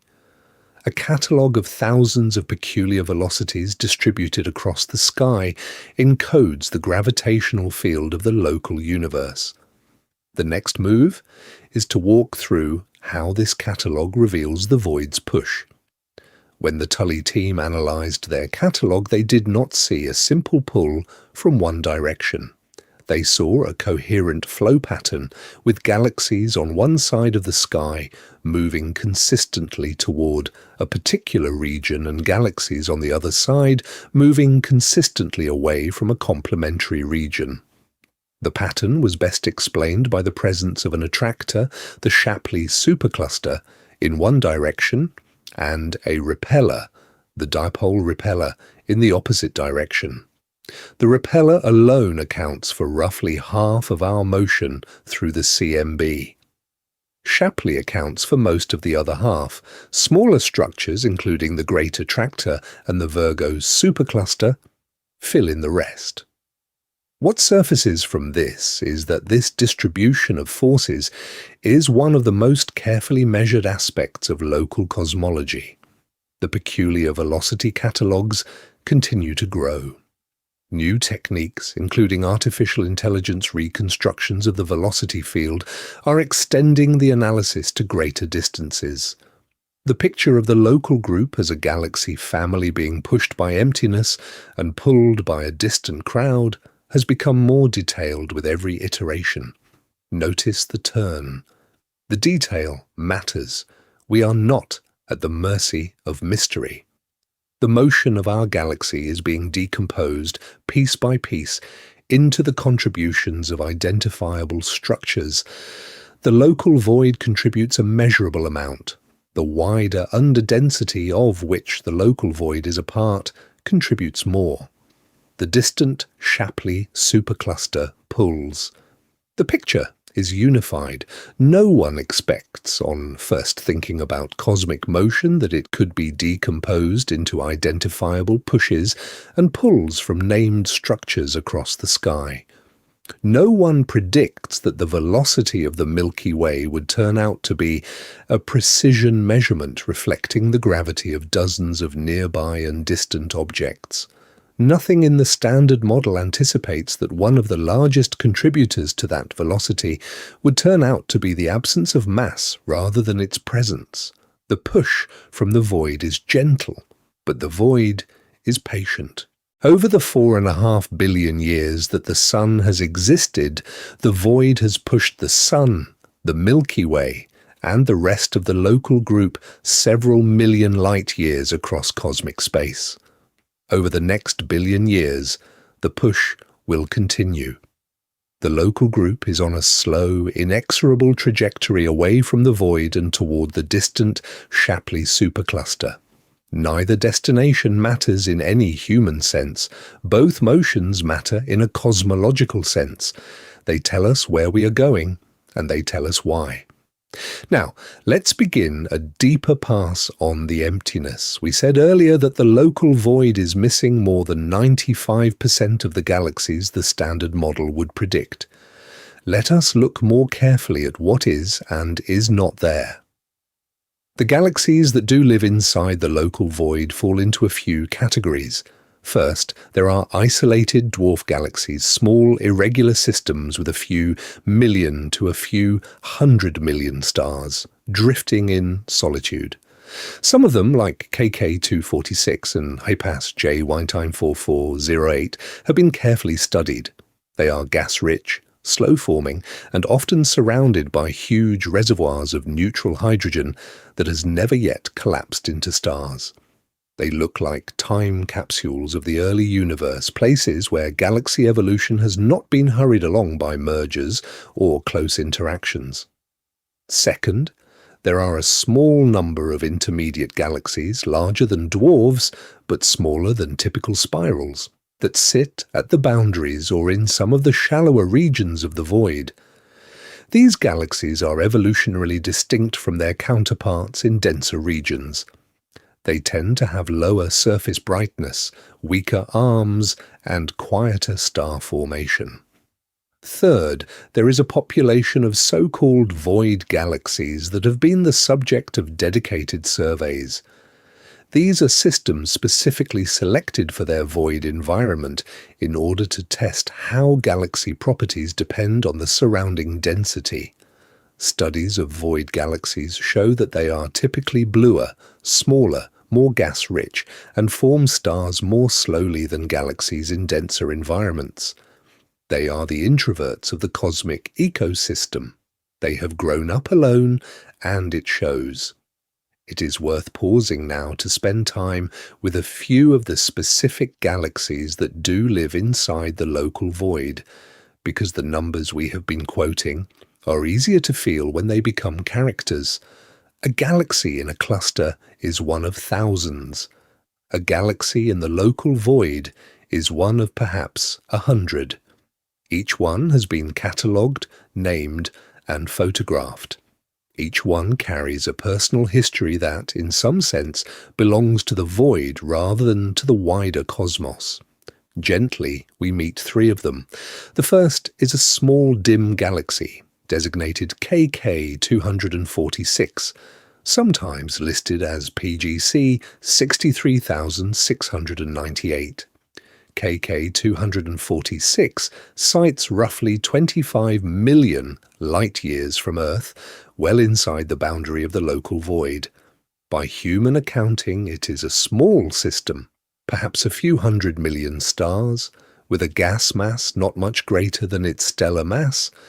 It is barely brighter than the background sky in optical images. Most all-sky surveys missed it entirely. It was identified through deliberate, deep imaging of the void direction, looking for the faint, isolated dwarfs the standard model predicted should live there. KK246 is, by every relevant measure, alone. The nearest comparable galaxy is millions of light-years away. The nearest large galaxy is tens of millions of light-years away. The system has, throughout its history, never experienced a major merger, never interacted gravitationally with a comparable neighbour, never been disturbed by a passing cluster. It has, in cosmic terms, sat on a deserted island for the entire age of the universe. What becomes clear is that why this isolation matters scientifically. Most galaxies we can study have had interactions. Mergers strip them of gas. Encounters trigger bursts of star formation. The dense cluster environment heats their halos and quenches their slow growth. By the time we observe a typical galaxy, it is the cumulative product of many such events, layered on top of each other. KK246 has none of these layers. It is a galaxy that has experienced only the cosmic expansion, the slow infall of its own gas, and the gradual formation of its own stars. It is, in a sense, what a galaxy looks like when nothing happens to it. No one expects, on first imagining such a galaxy, that it would look as ordinary as it does. No one predicts that the result of cosmic isolation would be a small gas-rich system with slow, steady star formation, rather than something exotic. Nobody anticipates that the most striking feature of an isolated void galaxy is how gentle its history has been. The second character is a system called Pisces A. Pisces A was identified in 2015 by Eric Tollerud and collaborators using the Alfalfa radio survey to find candidate gas clouds in the direction of the local void.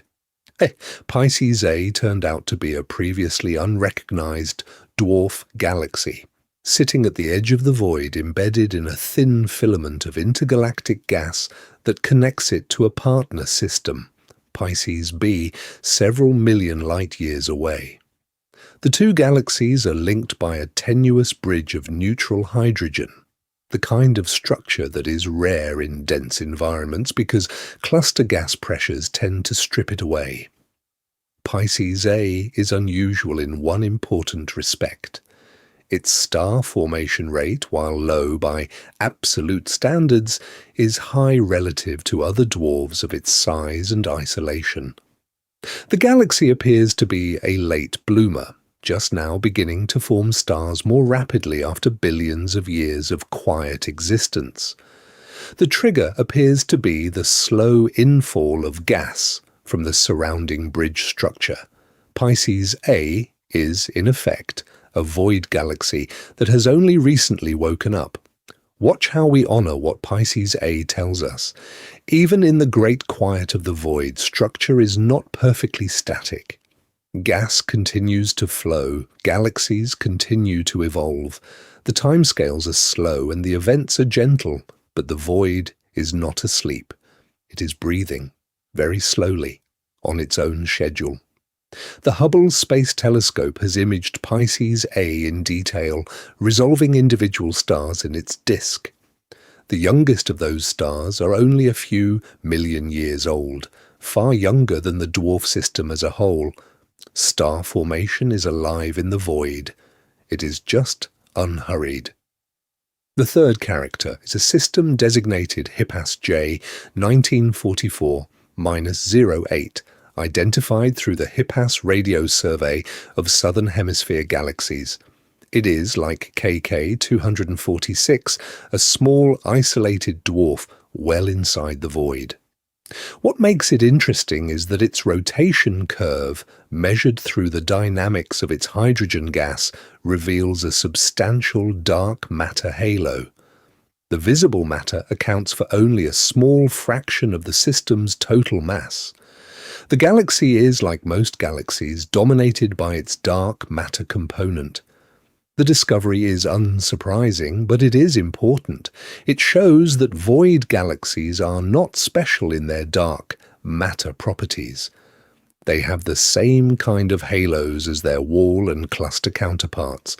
The void is not a region where dark matter behaves differently. It is just a region with less of everything per unit volume. Notice the shift. The three characters together tell a consistent story. Void galaxies are gas-rich, slow-evolving, gently star-forming, and conventionally structured in their dark matter properties. They are not exotic. They are not pathological. They are simply rare. The local void contains perhaps 100 such systems where the standard model would predict several thousand. The few we can study are precious. Each one is a data point in a very small data set. A small pause on what these galaxies imply for the standard model sit with how much careful work has gone into finding them. The local void faces the supergalactic North Pole in a direction that, from northern latitudes on Earth, is largely a spring and summer target. Observers have spent decades pointing radio telescopes, infrared cameras, and optical surveys at that direction, looking for faint systems. The Arecibo telescope, before its collapse in 2020, contributed many of the discoveries. The Greenbank telescope contributed more. The Meerkat and Parkes radio facilities in the southern hemisphere have added to the catalogue. Each discovery has been hard-won. Each new galaxy in the void has been treated as the addition of a precious specimen to a small museum. The Void Galaxy Survey, conducted by Catherine Krekel, J.M. van der Hulst, and their collaborators, was a dedicated optical and radio campaign to characterize void galaxies systematically. The survey targeted void galaxies across a broader sample than just the local void, including objects in more distant underdensities. The results, published across the 2010s, established that void galaxies are statistically distinguishable from their wall and cluster counterparts in subtle ways. They are bluer, gas-richer, and slightly smaller on average. Their disks are less concentrated. Their star formation histories are more extended in time. They are not radically different. They are gently different. Picture, for a moment, how we acknowledge that these gentle differences are not nothing. They tell us about how environment shapes galaxy evolution. They tell us that the cosmic web is not just a structural feature of the universe, but a dynamical one, in the sense that where a galaxy lives shapes how it grows. The void is one extreme of the environmental spectrum. The cluster is the other. Walls and sheets are the middle. Each environment produces a slightly different galactic population.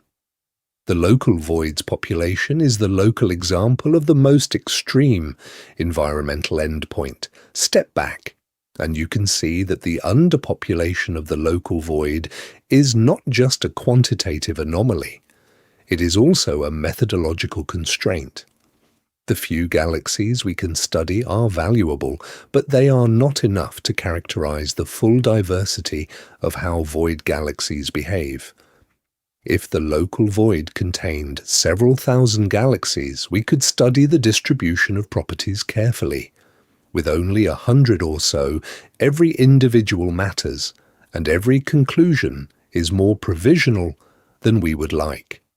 Hold the thought.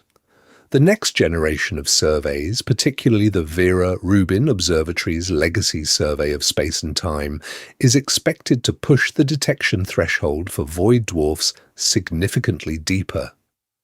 Many of the missing void galaxies, if they exist, may be just below the current detection limit. Rubin will see them if they are there. If Rubin sees no additional population, then the underdensity of the local void is even deeper than the current catalogue suggests, and the tension with the standard model sharpens. No one expects, on first thinking about voids, that the detection threshold of the survey instrument could itself be the limiting factor in characterizing the local underdensity.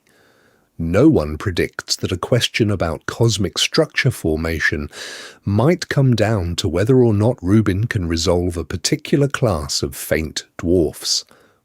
Almost nobody anticipates the way the answer to a cosmological question can ride on the technical specifications of a single telescope, but that is, in this case, the situation.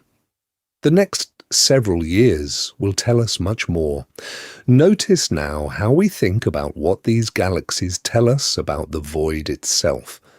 If the void contained 10,000 galaxies, we would have a statistical sample of how galaxies behave in isolation. With only a few hundred, the sample is small. Every void galaxy carries scientific weight. Each one is studied carefully. The Hubble Space Telescope and the James Webb Space Telescope have both observed several of them in detail. The findings have been consistent. Void galaxies are evolutionarily slower, structurally simpler, and chemically less enriched than their counterparts in walls or clusters. They are not pathological. They are just different. They are what galaxies look like when nothing big happens to them.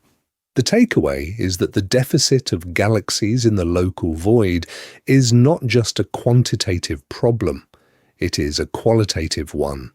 The galaxies that should be there are not just missing in count. They would have had a particular kind of evolutionary history.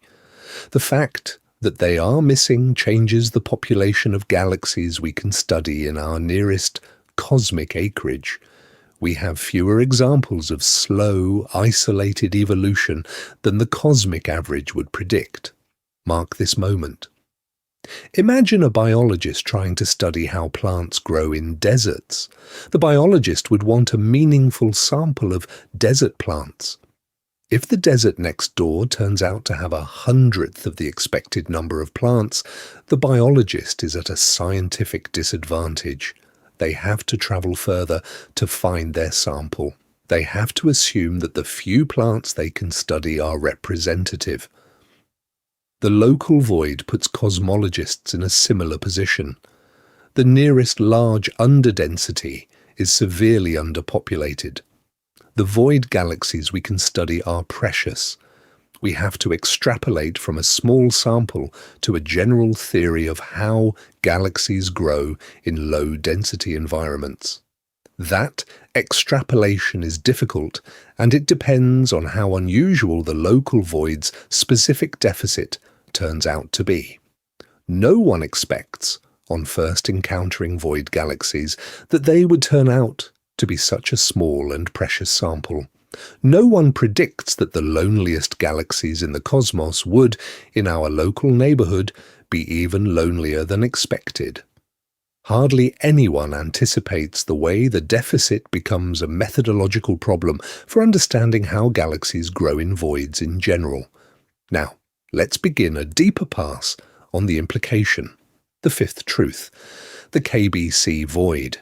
We mentioned that Keenan, Barger and Cowie found in 2013 that the near-infrared galaxy density, out to roughly 2 billion light-years, was about 15 to 20% below the cosmic average.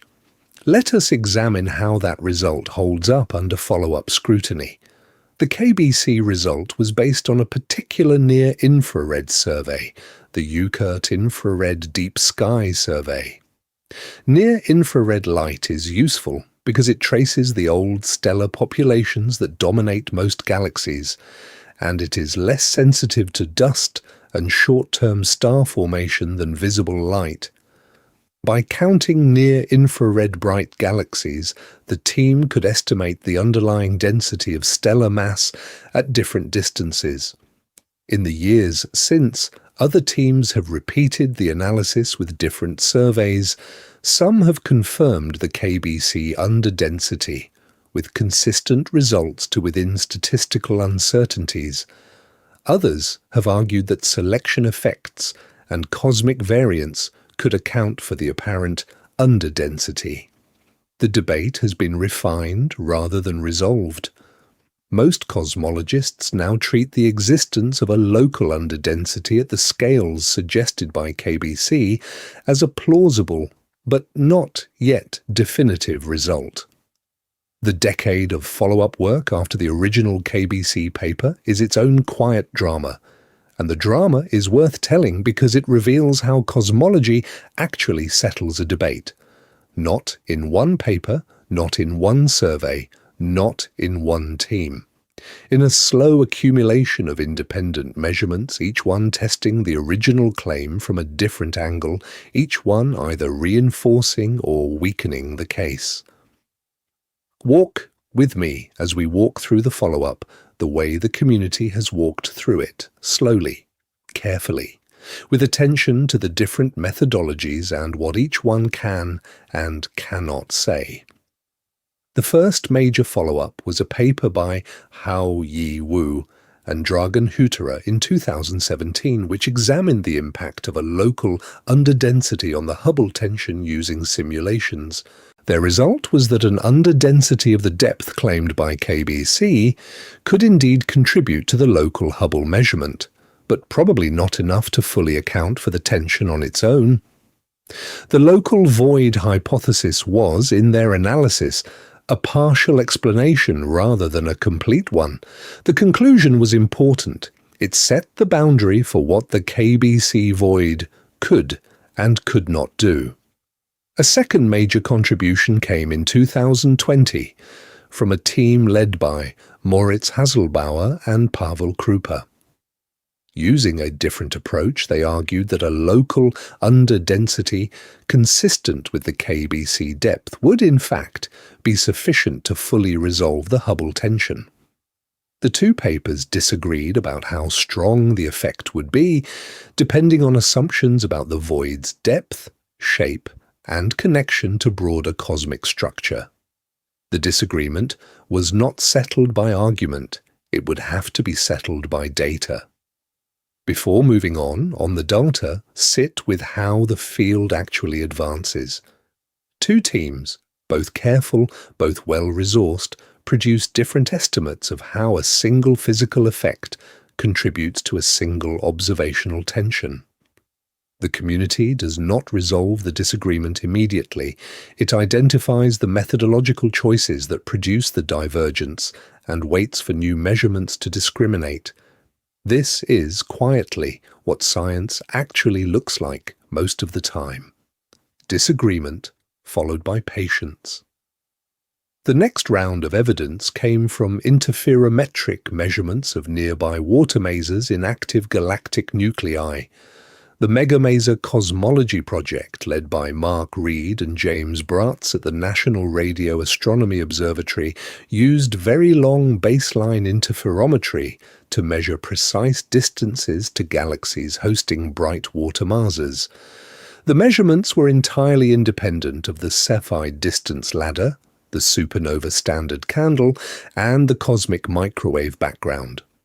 They produced a Hubble constant value, published most recently by Pesce and collaborators in 2020, that was consistent with the local distance ladder measurement at about 73 kilometers per second per megaparsec.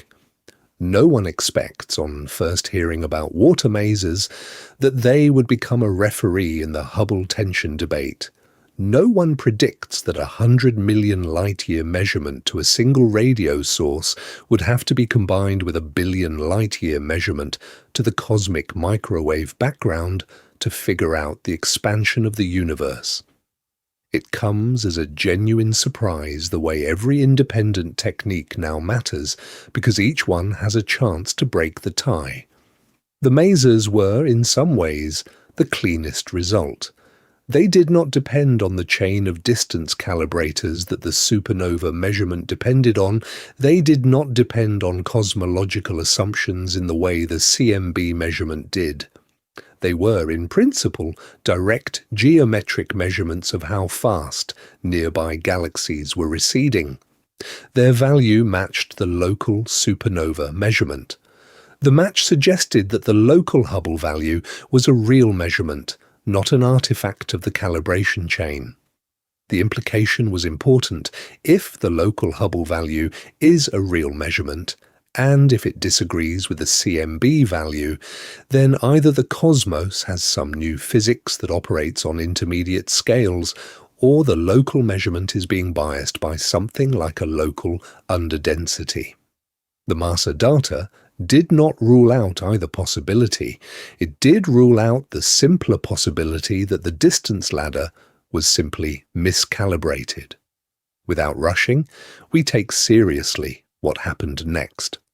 As the maser result came in, and as additional Cepheid and supernova measurements continued to confirm the high local Hubble value, the community increasingly turned its attention to the local underdensity hypothesis as a candidate explanation.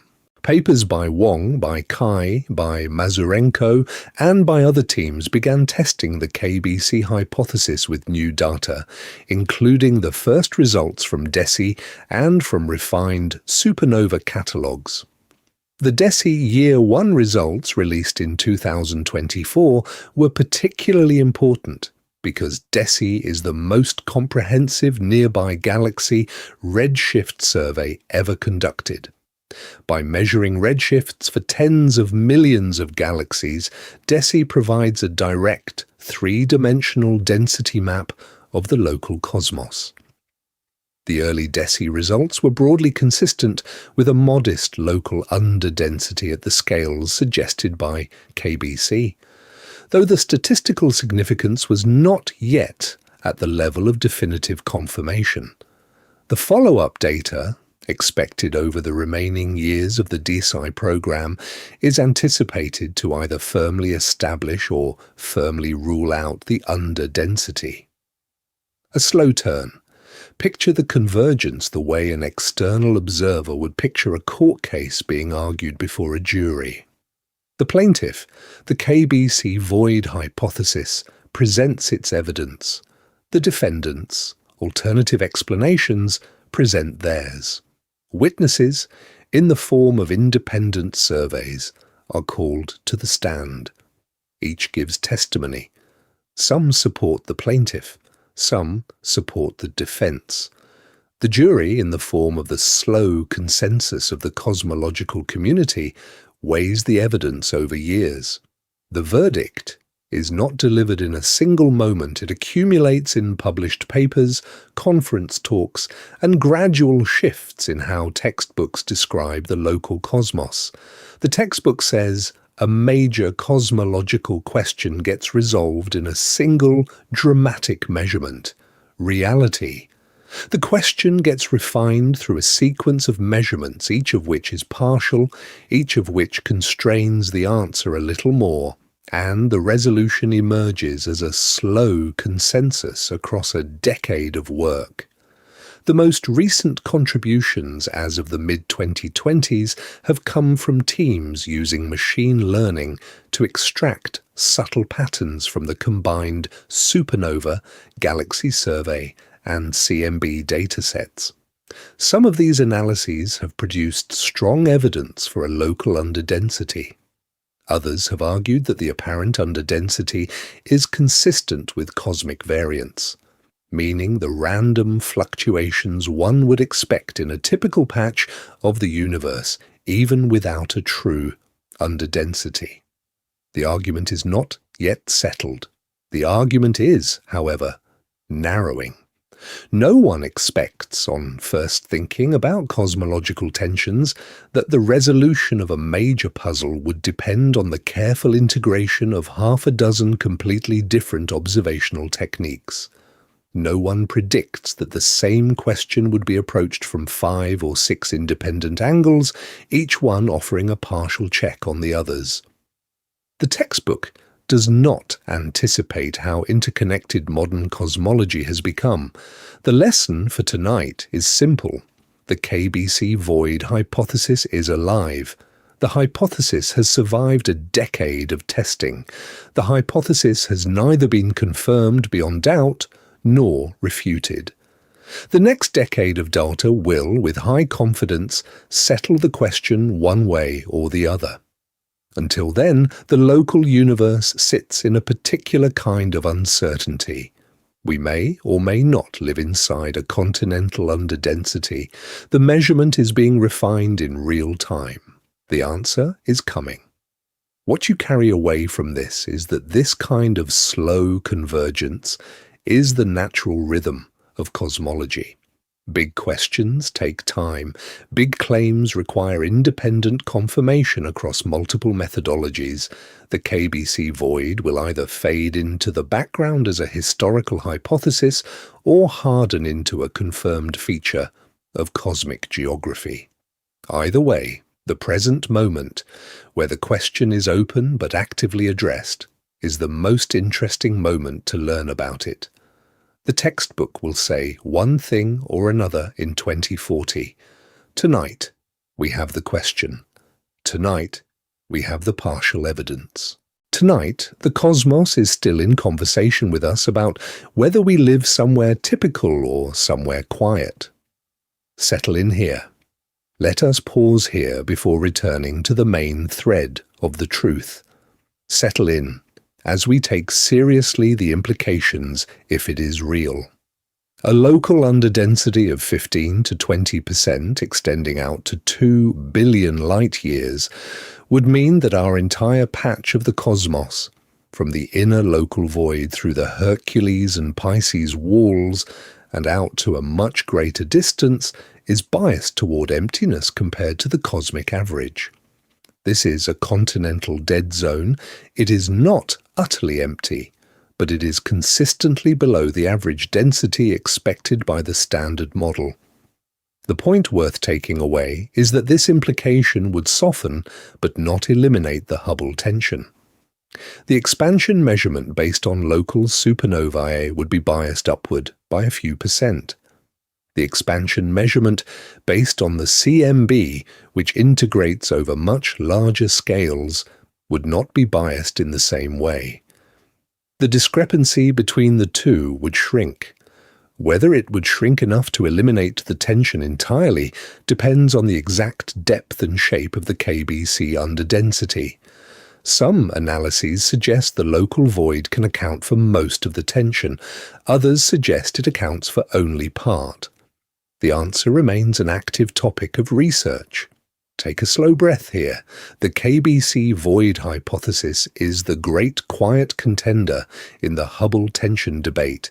It does not require new physics. It does not require modifications to general relativity. It does not require new particles. It only requires that our cosmic address be slightly atypical, with the typicality assumption gently violated. Many cosmologists find this preferable to the alternative explanations because it does not throw the standard model into disarray. Others find it unsatisfying because it shifts the problem from physics to geography. The argument is healthy. No one expects, on first learning about cosmic measurements, that a debate about the expansion of the universe could come down to whether we live in a typical or atypical region. The standard story does not predict that the answer to one of the major unsolved puzzles of cosmology might be hiding in the simple question of how many galaxies are around us. Few of us anticipate the way this debate has reshaped how cosmologists think about local versus global measurements. The KBC void hypothesis also makes a prediction. If we live inside a large underdensity, then certain other cosmological measurements should also show small systematic offsets in the same direction. The type Ia supernova Hubble flow should accelerate slightly more in our local region than in the larger global average. The bulk flow of galaxies should also show consistent patterns. Recent analyses have produced mixed but increasingly suggestive results. Some surveys have found evidence consistent with a local underdensity. Others have not. The next decade of data from DESI, Euclid, the Vera Rubin Observatory and the Roman Space Telescope is expected to settle the question with high precision. Together, we set the formal debate aside and just sit with the picture. We may live inside a continent of relative emptiness, 2 billion light-years across, whose inner edges include the local void as a deeper trough. Or we may live in a typical patch of cosmos, where careful but unlucky selection effects have produced an illusion of an underdensity. The truth will be clarified in the coming decade. The fact that we cannot yet say for certain which is correct is itself part of the story. On paper, cosmology is a settled discipline, with all the major questions answered to high precision. Reality, one of the largest features in the local universe, the possible KBC void, is still under active investigation, and its existence or absence will reshape how we understand the cosmic expansion itself. Soft pause. We have now walked through the 5 truths in detail: the boundary, the size, the push, the emptiness, the implication. Each one is anchored in measurements, each one has its own active research community, each one folds back into the others. The picture is unified.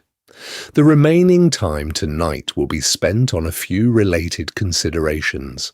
First, we will look at how the local void compares to other voids in the cosmos so that we can place it in a larger context. Second, we will consider what the void implies for the long-term future of our cosmic neighborhood. Third, we will reflect on what it means philosophically and emotionally to live on the rim of a continent of emptiness. Each of these threads will deepen the picture without changing its shape. Now, let's begin the comparison with other voids. The local void is not the only large void in the nearby cosmos, nor is it the largest. The Bootes void, discovered in 1981 by a team led by Robert Kirshner, is about 330 million light-years across, more than twice the main extent of the local void. The Bootes void sits about 700 million light-years from Earth, well beyond the local group. It contains very few galaxies relative to its volume. Its discovery was one of the first definitive demonstrations that the universe has large underdensities as part of its standard texture. Other large voids include the Eridanus supervoid, identified through cold spots in the cosmic microwave background, which may extend over 1 billion light-years. The Cetus void, a deep, elongated structure in the southern sky, and several voids in the Sloan Digital Sky Survey footprint that extend over hundreds of millions of light-years. The cosmos is, in many directions, populated with large, empty regions, interleaved with the cosmic web of structure. Voids are normal, voids are expected. The Standard Model predicts that voids should occupy a significant fraction of cosmic volume, perhaps half or more depending on how the boundaries are defined. Quietly, we think about what makes the local void distinctive among voids. The size is moderate, neither the largest nor the smallest of the named voids. The depth is on the deeper side of typical, with a galaxy deficit comparable to the deepest voids in the catalogue. The proximity is what truly sets it apart. The local void is, by orders of magnitude, the closest large void to our home. Every other named void is hundreds of millions of light-years away.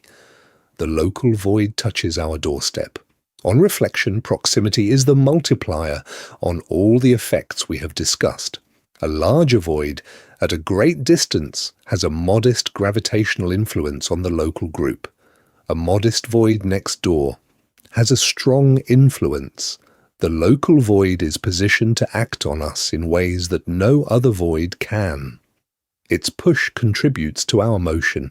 Its emptiness is part of our cosmic environment. Its boundary defines our home shelf. We do not just see the void from afar, we live with it. Pause for a moment. Think about this with a small analogy. A distant thunderstorm is a curiosity. A storm passing overhead is a force in your life. Voids work the same way. Distance dilutes their influence. Proximity concentrates it. The local void is overhead. Its influence is direct. No one expects, when first reading about voids in general, that the local one would have such an outsized, practical influence. Few models predict that the closest large void would turn out to be a defining feature of our cosmic existence. Scarcely anyone anticipates the way proximity transforms a void from a statistical feature into a structural neighbor. Now, let's begin the consideration of the long-term future. The local void is not a static feature, it is growing. All voids in the cosmos are growing in the sense that they expand more rapidly than the cosmic average. The matter inside them is so sparse that the gravity is too weak to slow the local expansion as much as in denser regions. Over time, voids stretch faster than the universe stretches on average. The contrast between voids and walls deepens. The cosmic web becomes more pronounced. For the local void, this means that, Billions of years from now, the void will be larger than it is today. The wall on which we live will become thinner and more isolated. The galaxies in our local group will continue to be carried away from the void by the combination of the cosmological expansion and the Dipole Repeller's push. The relationship between us and the void will evolve. The void will keep growing. We will keep being pushed. Step by step, we think about what this means in deep time. In about 5 billion years, the Sun will exhaust its hydrogen fuel and become a red giant. Around the same time, the Milky Way and the Andromeda Galaxy will begin their long collision, eventually merging into a single elliptical galaxy that astronomers have nicknamed Milkomeda.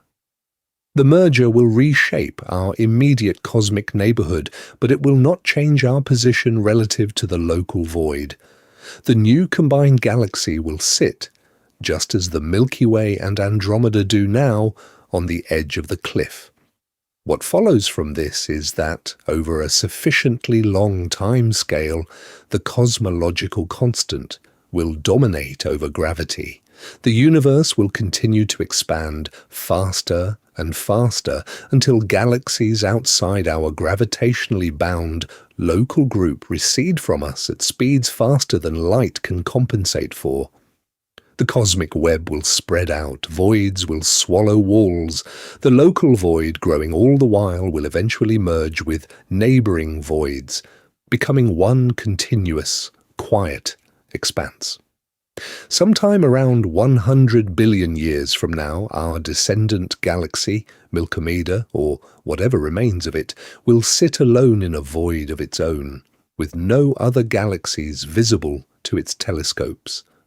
The cosmic web will have been pulled apart by dark energy until each surviving cluster is an island surrounded by darkness. Step back. We are, in a sense, watching the early phase of that process. The local void is the early voice of the cosmic future. It is the first hint of the great quiet that will eventually dominate the entire visible cosmos. Tonight, we sit on its rim. Trillions of years from now, our descendants will sit at the rim of an even larger one. The progression is the same. The scale grows. The quiet deepens. No one expects, on a first cosmic survey, to find themselves looking at the future of the cosmos, written in the geography of the present. Nothing in the textbook predicts that the great quiet of the distant cosmic future would be foreshadowed by a quiet region a stone's throw from home. Few would anticipate how directly our local void is a small piece of the universe's destiny. We do not just live near a void, we live near a preview. Now, let's begin the reflection on what it means to live on the rim of emptiness. Cosmology offers many opportunities to feel small.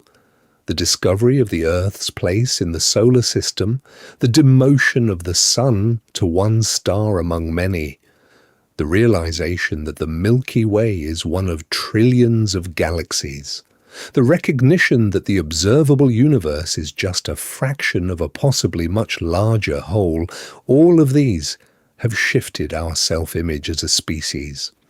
The local void adds another shift. We are not just in a galaxy.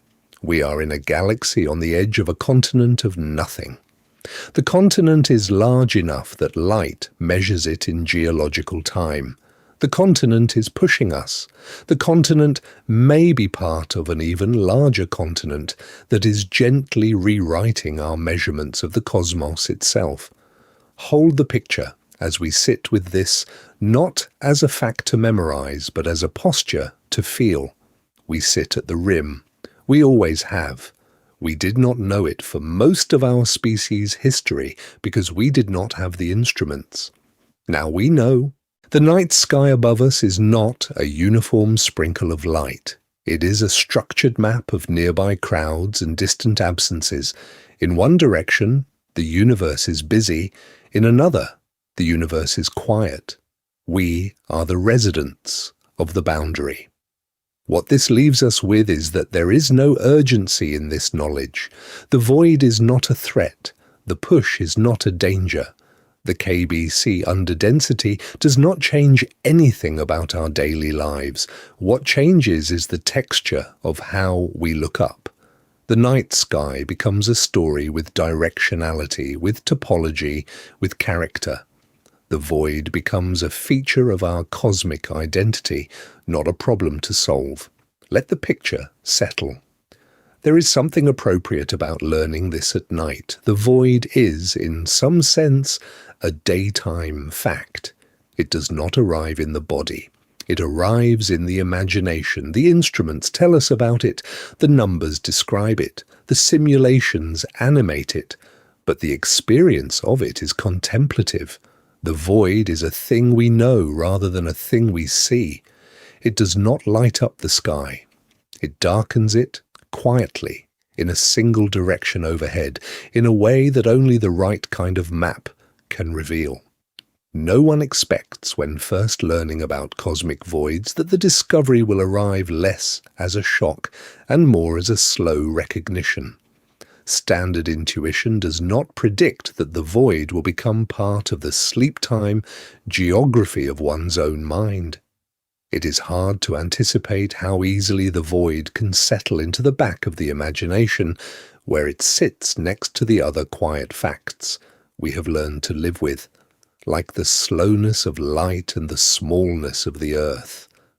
The way forward is to add a final layer. We will look at how the next decade of cosmology is expected to deepen and refine the picture of the local void and the KBC underdensity. We will consider what specific instruments and surveys will sharpen the answers, and we will return, at the end, to the lit shelf where we started, with a clearer sense of the dark continent overhead. The next decade in cosmology is full of new instruments. DESI, the dark energy spectroscopic instrument at Kitt Peak in Arizona, is currently in the middle of a 5-year program to measure the redshifts of tens of millions of galaxies, building a precise 3-dimensional map of the local and distant universe. The DESI data will allow much more accurate measurements of the depth of the KBC underdensity. If the underdensity is real, DESI should be able to confirm it at high statistical significance. If it is a measurement artifact, DESI should be able to dissolve it. The Vera C. Rubin Observatory, currently coming online in Chile, will survey the southern sky to unprecedented depth, its legacy. Survey of space and time will catalogue billions of galaxies and provide precise distance measurements through type Ia supernovae. The supernova data will allow a much sharper measurement of the local Hubble flow. If the KBC void is biasing the local expansion measurement, Rubin will see it clearly. The Euclid mission, launched in 2023 by the European Space Agency, is conducting a wide-field survey from space. Euclid measures the shapes of more than 1 billion galaxies, allowing precise studies of dark matter and dark energy through weak gravitational lensing. The Euclid data, combined with DESI and Rubin, will provide a precise 3-dimensional map of cosmic structure on the relevant scales. The Nancy Grace Roman Space Telescope, planned for launch later this decade, will conduct a much deeper survey from space, sensitive to even faint galaxies at much greater distances. Roman will fill in details about the structure of voids, including the local void, that are currently beyond reach.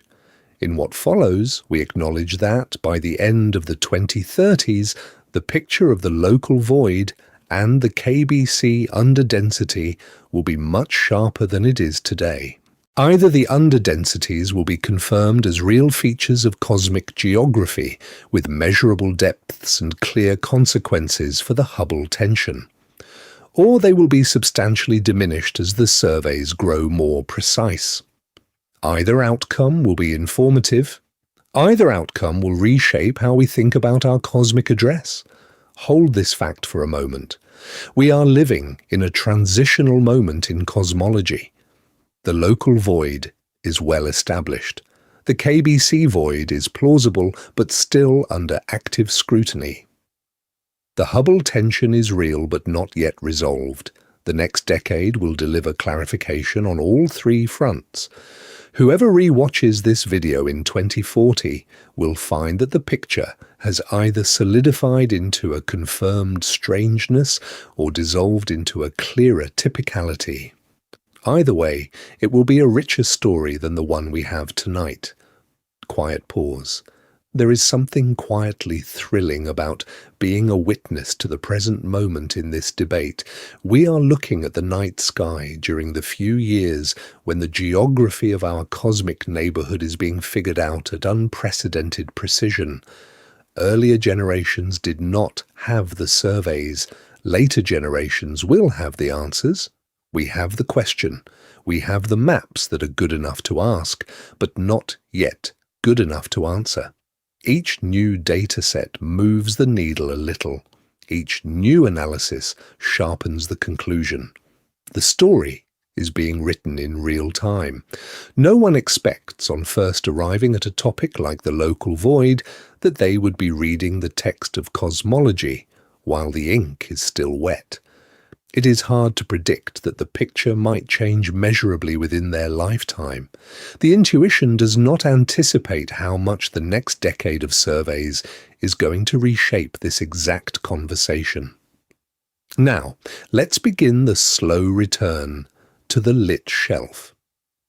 We have walked outward from the Milky Way across the local sheet to the edge of the local void. We have measured the void's size 3 passes worth of scale. We have followed its push on our motion through the cosmos.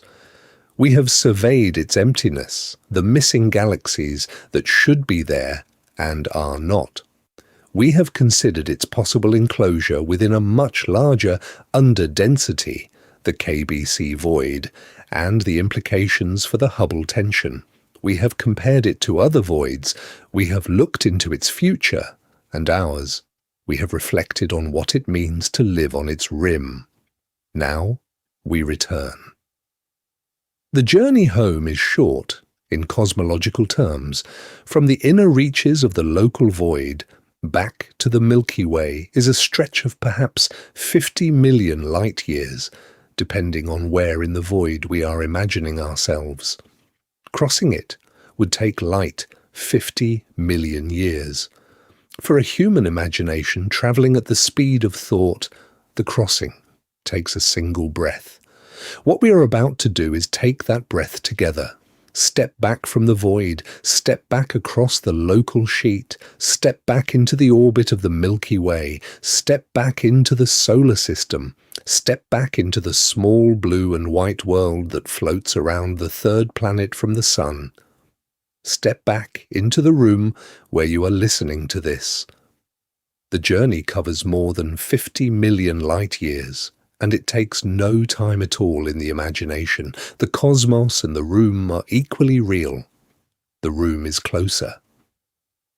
Notice that nothing has changed in the room because of what we have learned. The walls are still where they were. The pillow is still cool. The dark outside the window is the same dark it was when we began. What has changed is the layering of the dark. Before, the night sky was a uniform sprinkle. Now the night sky has a direction. In one direction, structure. In another direction, hush. The same sky with a deeper texture. Linger here. This is the gift of long-form cosmology. It does not change your life in any practical sense. It changes the way the night feels. It adds a layer of awareness, a quiet sense that, when you look up, you know roughly which way the continent of emptiness lies. The knowledge is not heavy. It is a kind of company. No one expects, when first learning about voids, that the knowledge will become a small companion to the night. It is difficult to predict that the geography of distant cosmic structure will quietly settle into the corner of one's imagination, available whenever the mind drifts upward. Few cosmologists anticipate the way the local void becomes a familiar presence rather than a frightening one after enough nights spent thinking about it. From here we honour that companionship by closing with a slow look at the sky. The sky overhead in the direction astronomers call the supergalactic North Pole is the direction of the void. If you live in the northern hemisphere, the direction is roughly toward Leo and Coma Berenices in the spring sky, or toward Ursa Major during much of the year. The void is not visible. You cannot see emptiness with your eyes, but you can know it. You can know, when you look up in that direction, that the photons reaching your eyes from distant stars are the rare survivors of an environment that has fewer stars per cubic light year than the cosmic average. Most of the light you see in that direction comes from the few luminous galaxies that have managed to grow inside or beside the void. Behind those galaxies, for 150 million light years and beyond, the void stretches in quiet patience. What the data suggests is that this is a good way to fall asleep. The void is patient, the void is gentle, the void is large and far and slow. The void does not threaten, it simply is. The patient quiet of the void is, in some ways, the patient quiet of cosmology itself.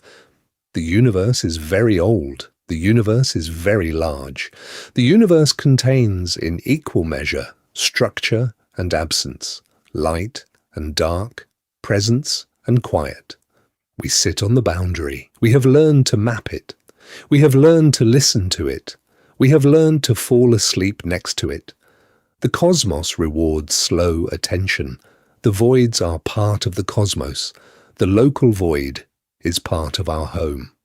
Tonight, as you settle into sleep, the void is overhead, where it has always been, where it will always be, until our descendants in a far future watch it merge with its neighbours and grow into something even larger.